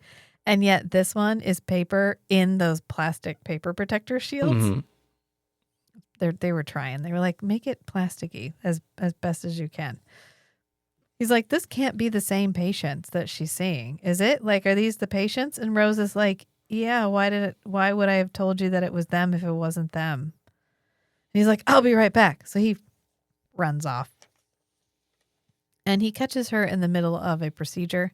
And he pulls out a medical scanner from his pocket. And he's like, boop, boop, boop, boop, boop, It's boop. not a tricorder. Does he carry that with him all the time? Mm-hmm. That doesn't feel ethical either. I guess it's like having one of those CPR masks on your keychain Yeah. because you got to be ready at any moment to doctor. Right. It's not like he's some quack or something. He's got to carry this thing around. And what he discovers is that her life signs drop significantly when she's using this thing. Right. 15%, in fact. But I love what she says to him because he walks up and he's like, oh, hey, I'm back. And she's like, would you please go away? I am really tired. Can you maybe fuck off? And he's like, oh, no, I imagine you're really tired. I watched your life signs drop like 15%. Can we stay here and talk about it? He leaves. Not at all. He does not leave. She's like, please leave. And he's like, hard pass. Not leaving. And he goes, where did you get this? And she's like, I bought it from a trader 2 years ago. Yeah, she got it off eBay. Yeah. She got it off eBay. I had no idea. He had no idea what it was, and neither did I. But it looked kind of cool. So she goes, it took me months to figure it out. And it was designed as a means of corporal punishment. So we were like wrapping the whole corporal punishment package up together, where criminals who were sentenced to death had their life energy removed, and that energy was used to heal others who were dying of terminal illness. She actually says criminals who are sentenced to death on different worlds, which would imply that I think any life energy is compatible. Mm. I mean, we already have reason to believe that life energy is compatible, but we can't talk about it yet. We can't talk about it yet. We'll come back to this because this is going to show back up again. Yeah. Yeah. She goes, I don't use it at full power. I just do a little. It does some good. It's perfectly fine. And Dr. Franklin's like, yeah, except you're literally giving your life energy away to people. So it's killing you by inches. And she's like, oh, you don't understand. I'm dying anyway. She goes, it's Lake's syndrome. And every time she has to say it, she does Lake's syndrome. Like, exaggerates the Lake syndrome. We looked it up, and the telltale sign that it's made up is like Babylon 5, Lake syndrome. Yeah. It's like Moonlight and that made up blood type. Yeah. AO negative. If you look it up, it's like this is some shit made up for Moonlight. Don't even ask. And he's like, my God, the pain must be. And she just goes, yes. It's terrible. I have 2, maybe 3 years left at the most. And that's time enough. If I can figure out how this works, then I can adjust it so it's not hurting the person that's administering it. Okay, but if it operates by transferring life force, where will the energy then come from? Hold on. It's like in the Dresden Files ghost story.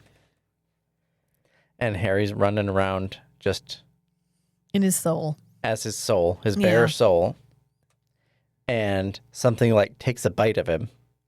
And Harry's like, oh no, I lost a piece of my soul. And what's the skull guy? Bob?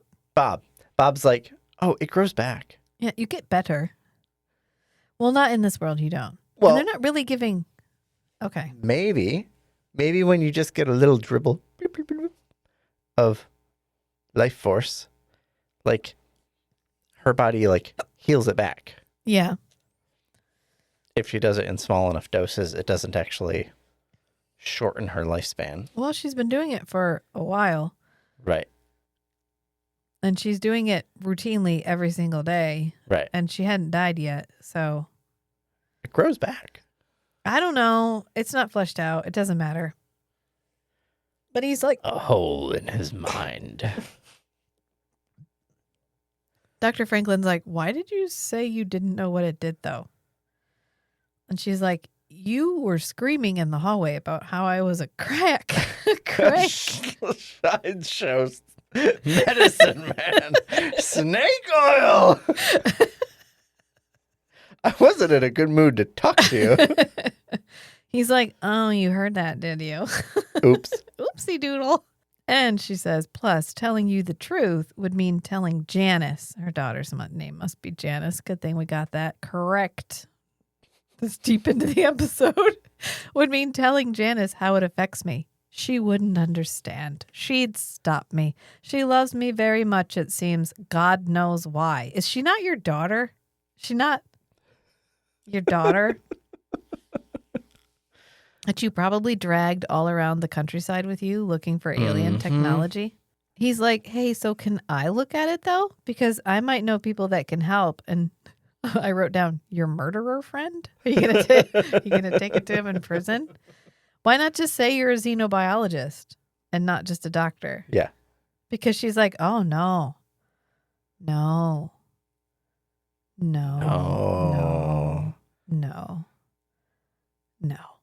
She's like, doctor, this is like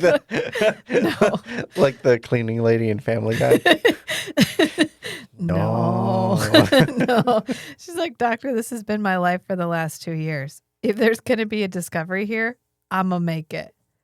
This is my last chance to do good. So, like, just let me finish what I've started. But I'll make a deal with you. If I die, if anything happens to me before I finish it, you can have the machine. So you can carry on with my work. I'll give you my notes and everything. In exchange, Janice never knows that this was killing me. Agreed? And he's like, cool, but only if you come to MedLab once a week so I can monitor your condition. Monitor your condition. And I reserve the right. I'm very good at keeping secrets about medical causes of death, especially involving aliens. I also have a cookbook I'm writing. My notes are also extremely thorough. Extremely thorough. Every single one of her notes is just patient will die or patient death is imminent. We all die sometime. And he says, I reserve the right to intervene if I think you've pushed yourself too far. And she's like, done. She doesn't define what too far is. He could call that anything. Oh, yeah. Right now. Right You're now. pushing yourself too far. I'm cutting you off. You can't. You have lake syndrome. You can't be doing any of this. This is dangerous. This is dangerous. And he goes, once a week, starting Monday. And she's like, yeah, whatever. Okay. And then he goes, until then, doctor. Not Wink. Not quack. Not sideshow medicine man, but doctor. And this is when Janice walks in and she's like, hey, are you harassing my mother again? Good call. Probably. Actually, yes. Yeah. Good instincts. Yeah. And he's like, no, I was just checking in. She's a good woman, Janice. You should be proud. And she's like, I mean, yeah, I kind of always have been. But it's great to hear somebody else say it. And he's like, okay, so goodbye. I love her very much, though I don't know why. But he's like, listen, if you ever want to take a break, like, I'd love to buy you dinner sometime. And she's like, I would never date someone whose mom is a quack. But That's been resolved. So turns out you're back on the market. You're just my type. And Janice is like, well, whatever my mother said, it must have been something. And he goes, it was. And I put next to my notes, empathy. So hot right now. I was like, from her perspective, oh, wow. A man with strong opinions who can change his mind based on facts and like personal testimony. Oh, so hot. He listened to my mother and changed his feelings based on, actually he didn't. He listened to Garibaldi. Yeah. Another man told him that she was fine. And he was like, okay. But he was proven wrong. Yeah. And he went with it. And he went with it. Which is the And So then hot he right went now and part. talked to her, Yeah. and he had an actual conversation and decided to cooperate with her. What's the most Like, important oh. step a man can take? The next one. The next one. Not the first There one. can be no journey without a beginning. Really, the most important part about this whole section is Janice's crochet vest. Little floral crochet vest. So cute. Then we go to Garibaldi meeting with Talia in the Zen garden, which it's a good thing they put this in because remember they implied that they had to fight to have this because so much of the rest of the space is all hydroponics. Right. And this is one of the first, I think this first CG image that we have of the Zen garden where we actually see that the whole inside of the tube section is all gardens Mm-hmm. and like oxygen reclamation plants and stuff, which is a pretty cool idea that you don't have I think we just get one shot before where we see the inside of the cylinder. when they're going down it's the on tube. a lift. They're Yeah. on like the tube Yeah, that the goes down the center- middle. Yeah, center because they don't really just reclaim oxygen through like mechanical means. They have plants that Right. do that. And then I think they use that for food too. Yeah, it's cool. It's a good multifaceted like Babylon 5 is self-sufficient. Babylon Right. 5 has to be self-sufficient. But Garibaldi finds her and he's like, "There you are. I was looking for you." I just read A Court of Thorns and Roses, and there is a quote that is like one of the most popular quotes from the first book, where this character named Rhysand goes, "There you are. I was looking for you." And that's all I could think of. Anyway, you know what I'm talking about if you know what I'm talking about. And if you don't look into it. Don't worry about it. Don't worry about it. And she's like, "Have you finished with Mueller?" And he's like, "Yeah." Oh, sorry. The other way around. I was like, wait a minute. We don't get him. See, got turned around. Talia's finished with Mueller. Garibaldi's like, "Are you done?" She's like, "Yeah." She goes, "I got a good look. Enough for a comparison scan. I'm not going back in there. Please don't fucking talk to me about it. Okay? I'm here because I needed a minute. Okay?" She's like, "You can proceed whenever you want." And he goes, "Thanks. Are you okay?" And she goes, no. No, not really. You know, I've been here for a long time. I've scanned a lot of minds in the last 5 years that were so different that at times I was afraid I wasn't going to find my way back out. But at least those minds had more humanity than what I saw a few hours ago." And she says, "You know how earlier you said you would bet good money that he killed before? You would not have lost." And that is the end of that scene. It's just her being like, "I fucking hate having to do that. I really fucking hate it." And then we cut to Garibaldi taking the prisoner to MedLab to be wiped and failing to clear the path of personnel before he did it. Right. Because he calls the tube and Lou is like chilling on the tube. He's like, "Oh, hey, Garibaldi, is that a bad guy?" Garibaldi's like, "Yeah, dude, it's definitely a bad guy." He definitely leaves enough time for Mueller to get the jump on everybody and get into the tube. And it's just like seriously? Like, why not keep him locked in a cell or something and bring Why the not machine to sedate him? him? Sedate him and drag him there. What difference does it make if he Yeah, or walks to his own straitjacket. execution? Look, clear the path. Make sure the tube is going to be open and ready for you, and that Lou's not going to be on there reading the newspaper or whatever the fuck he's doing. And be like, "Oh, hey, Chief, going down?" He's like, "No, man, head it up." But we do find out that he has a priority override on all the tubes, and he can just stop them at will. That's how he's always on the tube. Yeah, because Garibaldi's like, "This is a priority override, kill number 7. Now." And then we come back to MedLab, and they're talking to Lou, because they've gotten Lou. Mueller gets off the lift. He runs off into whatever. And they're talking to Lou, and they're like, "Wow, what happened?" And he's like, "I don't know, like a PPG flashed at him right before he jumped at me. It must have gone through his arm." And Dr. Franklin like, "Oh, the flash would cauterize the wound but still cause damage. He would need medical attention. But if he comes here, we'll take him. If he comes here." And they're like, "Huh, well, he got off and down below. So..." Oh, no, the free clinic. I know. He's like, "Oh, no." So he calls Rose, and Rose is like, "Well, I mean, if he did come here, he'd be the only patient we had all day." Pfft. Words really gotten out about that. Quack! Sideshow medicine man. Snake oil salesman. About that quack in her machine. And he's like, she's not a, you know what, actually, fuck it. It's not the time to have this argument. Tell Garibaldi I'm going to Brown 27G, and if she doesn't hear from me, he doesn't hear from me, send a team. And she's like, aye, aye, Captain. Will do.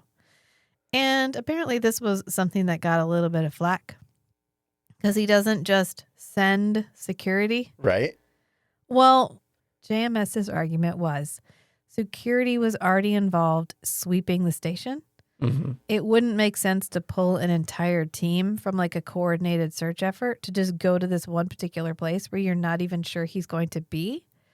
So it makes... But at least it's a lead on a place he would go. Right, but what he does do is inform her of exactly where he's going and a timeline for like, if you don't hear from me, send somebody then. Yeah. Like, I'm going to warn this woman. I don't know if this bad guy is there or not. If he's not, it would be fine. If he is within 10 minutes of me getting there, security's going to be on their way. Mm-hmm. So I'm not mad at this. I'm not mad at how he does that. I think it's fine. So he's like, but when he does walk up to the door and it's open and dark, and he's like, Laura, are you consulting your crystal ball? What are you doing? He's like, it's Dr. Franklin. So he goes in just to find Mueller holding Janice hostage while Laura Rosen sacrifices her life energy to heal his PPG injury. And she's like, I'm really tired. And he's like, wow, it's only been 20 minutes and I've already regained some use of my arm. This is fucking great. What's his plan from here? Like, how's he going to get off the station? He's a psychopath. He doesn't have a plan. To plan. Okay, it's fine. It's fine. He's like, and once this is all over, it never hurts to have a second opinion or a second hostage. Bum, bum, bum. And Laura's like, wait, you promised you'd let her go if I helped you. And he's like, seems like a waste though, doesn't it? I lied.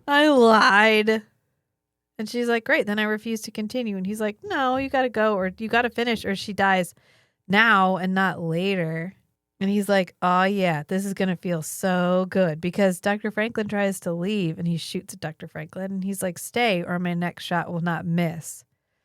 And Dr. Laura is like, well, I guess she's not a doctor, technically speaking. But Laura is like, he's right. He won't miss. We don't have any other choice. And then she reverses the polarity. She crosses the streams.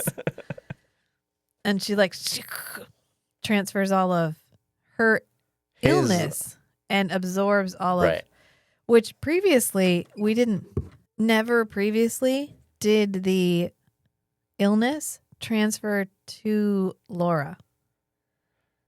Her life energy went to them. Right.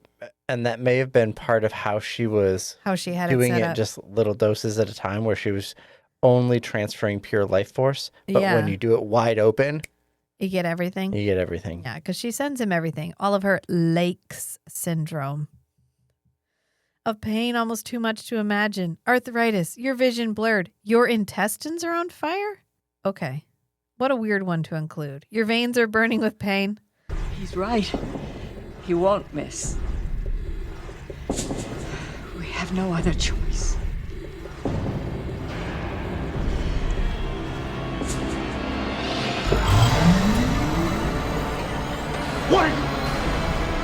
What are you doing?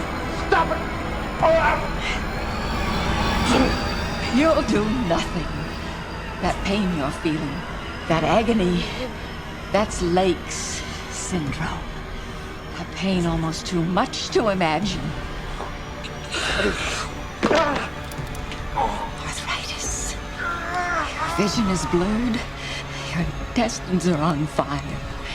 Your veins are burning with pain. You threaten me. You murderer. You threaten my daughter. You'll never hurt anyone again. Do you hear me? You'll never hurt anyone again. Your ass will...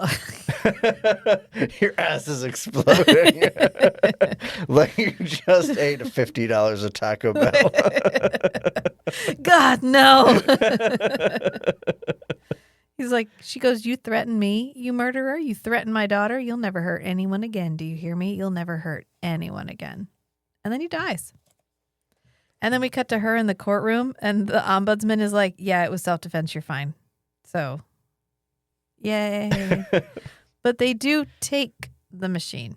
Yeah. They're like, sorry, but like, you're fine. We're letting you go. But that alien device that was used in this action kind of needs to be turned over to the personnel. Right. People don't kill people.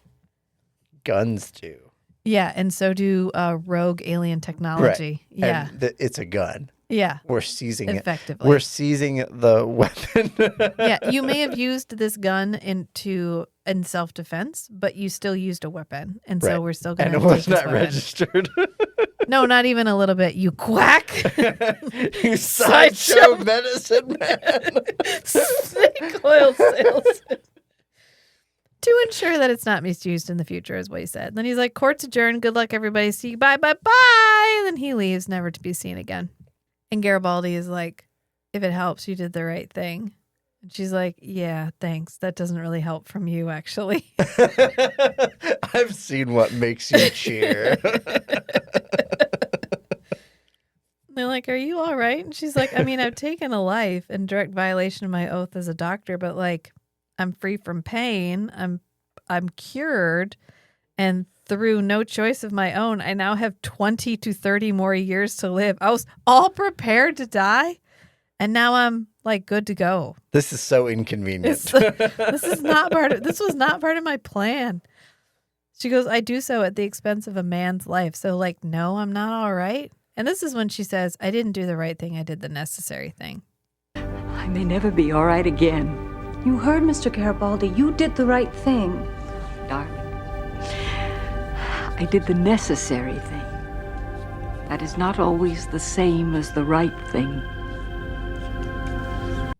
And then she's like, if you'll excuse me, I kind of want to just be alone for a while. We get one more scene with her and Dr. Franklin with the machine. I don't think so. I think that's it. Well, then where Dr. Franklin says, who knows, maybe this can be used to keep someone alive when nothing else works. Yeah.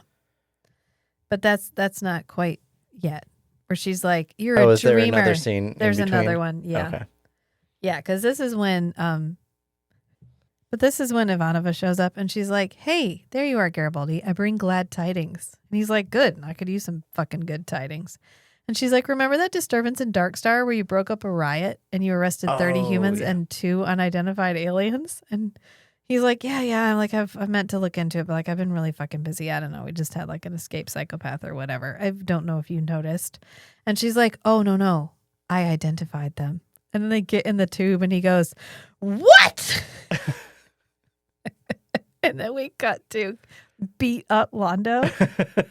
Like disheveled, hair perfect, obviously. Oh, yeah. But buttons He's undone. Londo. And Lennier has a black eye and they're just sitting there like 2 kids that got caught doing something. Mm-hmm. It's the best part of the whole episode. And Sinclair's like, now. I'm waiting for an explanation. And Londo goes, I'll give you one as soon as the room stops spinning. And Sinclair goes... It's such a dad joke. He goes, gravity on this station is generated by spinning. This station never stops spinning. And Londo goes, well, you begin to see my problem.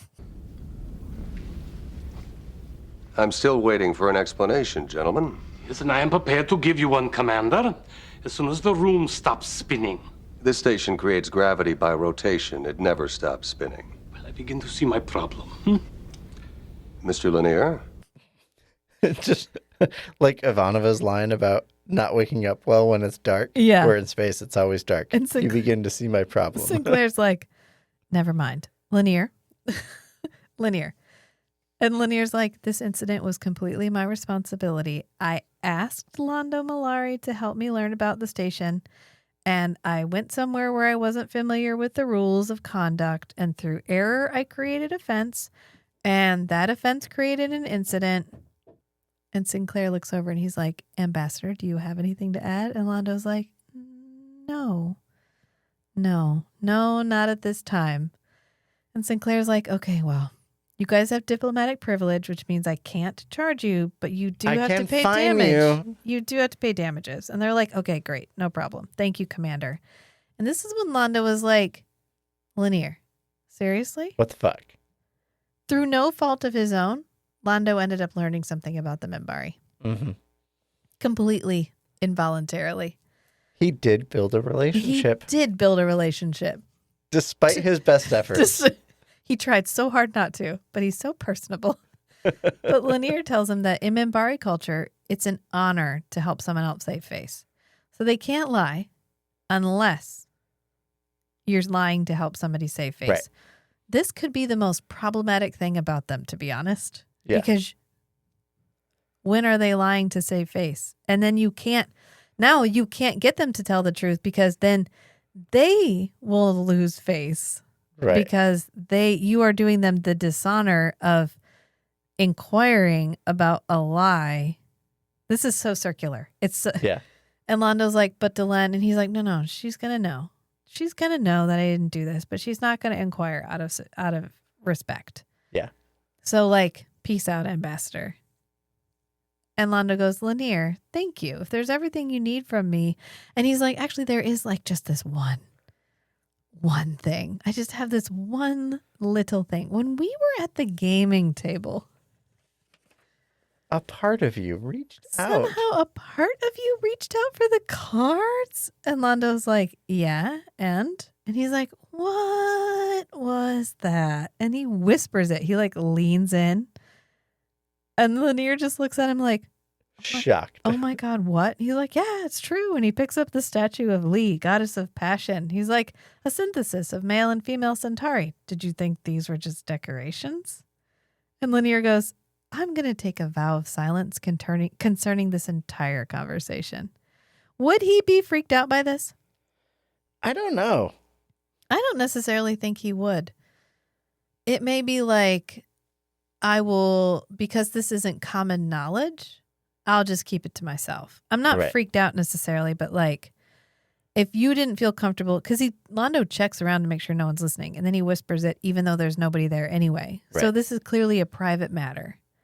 Right. So Lennier's probably saying, I'll respect your privacy. Less, I'm going to kink shame you because you have 6 dicks. Then he leaves. And Londo's... And you flashed it at the poker table. Yeah. Because it has a suction cup and it can pick up cards. And it's prehensile. Okay. And Londo goes, they are strange people, but they are okay. He leaves. That's the end of their whole thing. And this is the part where they have their final talk, where Dr. Franklin and Laura and Janice are all chatting. And she's delivering the equipment. She's delivering the machine. She's like, there you go. I trust you'll put it to better use than I did. And he's like, well, the first thing I'm going to do is figure out how it works because I might be able to preserve someone's life when nothing else works. Stick a pin in that. He's like, volunteers could even donate life energy the way people used to donate blood before the synthetics were perfected. And she's like, oh, he's a dreamer. Nothing wrong with that. Just try to make sure he doesn't wake up before I get back. And Dr. Franklin's like, back? Where are you going? And she's like, well, against my own better judgment, against my own desires, I have a second lease on life. So I'm going to resume my quest around the universe for a magical healing technology that will make me famous. Because that's the only solution to my problems. And my cruiser leaves in half an hour. But I'm leaving my daughter, who I dragged all the way out here to Babylon 5, here. You're welcome. I spent all of our money on my plane ticket. So she's trapped here. Anyway, unless she marries a really wealthy doctor. Because she's like, I would ask you to look after my daughter, but my instincts tell me that won't be a problem. That's terrible instincts then, actually. It's not. They're not great instincts. Right. Your daughter's going to disappear. Yeah, he's not. He's going to take care of your daughter, but not in the way you think. And she's like, goodbye, doctor. Goodbye, Laura. He says, I hope you find what you're looking for. And she's like, thank you. And this is when the daughter is like, is the dinner invitation still open? And he's like, yeah. 7, Zocalo? Not even fresh air. He doesn't even wine and dine her in fresh air before he drags her off to his quarters. And she's never seen or heard from again. Anyway, this was an interesting episode. I do believe we probably discussed just about everything it's possible to discuss as we went along. Also, our kids are circling like sharks because it's 10 o'clock. And they're ready to go to bed-ish. So they've banged on the door. All They've their banged on devices the have wall. locked, so there's nothing keeping them busy. So I think we'll just leave it here. Next episode is the last episode of the season. So we can discuss the season as a whole too, since it's actually considered one whole chapter, signs and portents. And we can add more in light of the whole rest of the season and how this kind of fits in and how the whole season sort of flowed or didn't flow. So you can look forward to that next time. So I guess we'll just leave it here. We live for the one. We would die for the one. Until next time, friends. Bye. Yes, it's true. Yes. Here, Lee, goddess of passion, a synthesis of male and female Centauri. Did you think these were just decorations? I'm going to take a vow of silence concerning this entire conversation. Good day.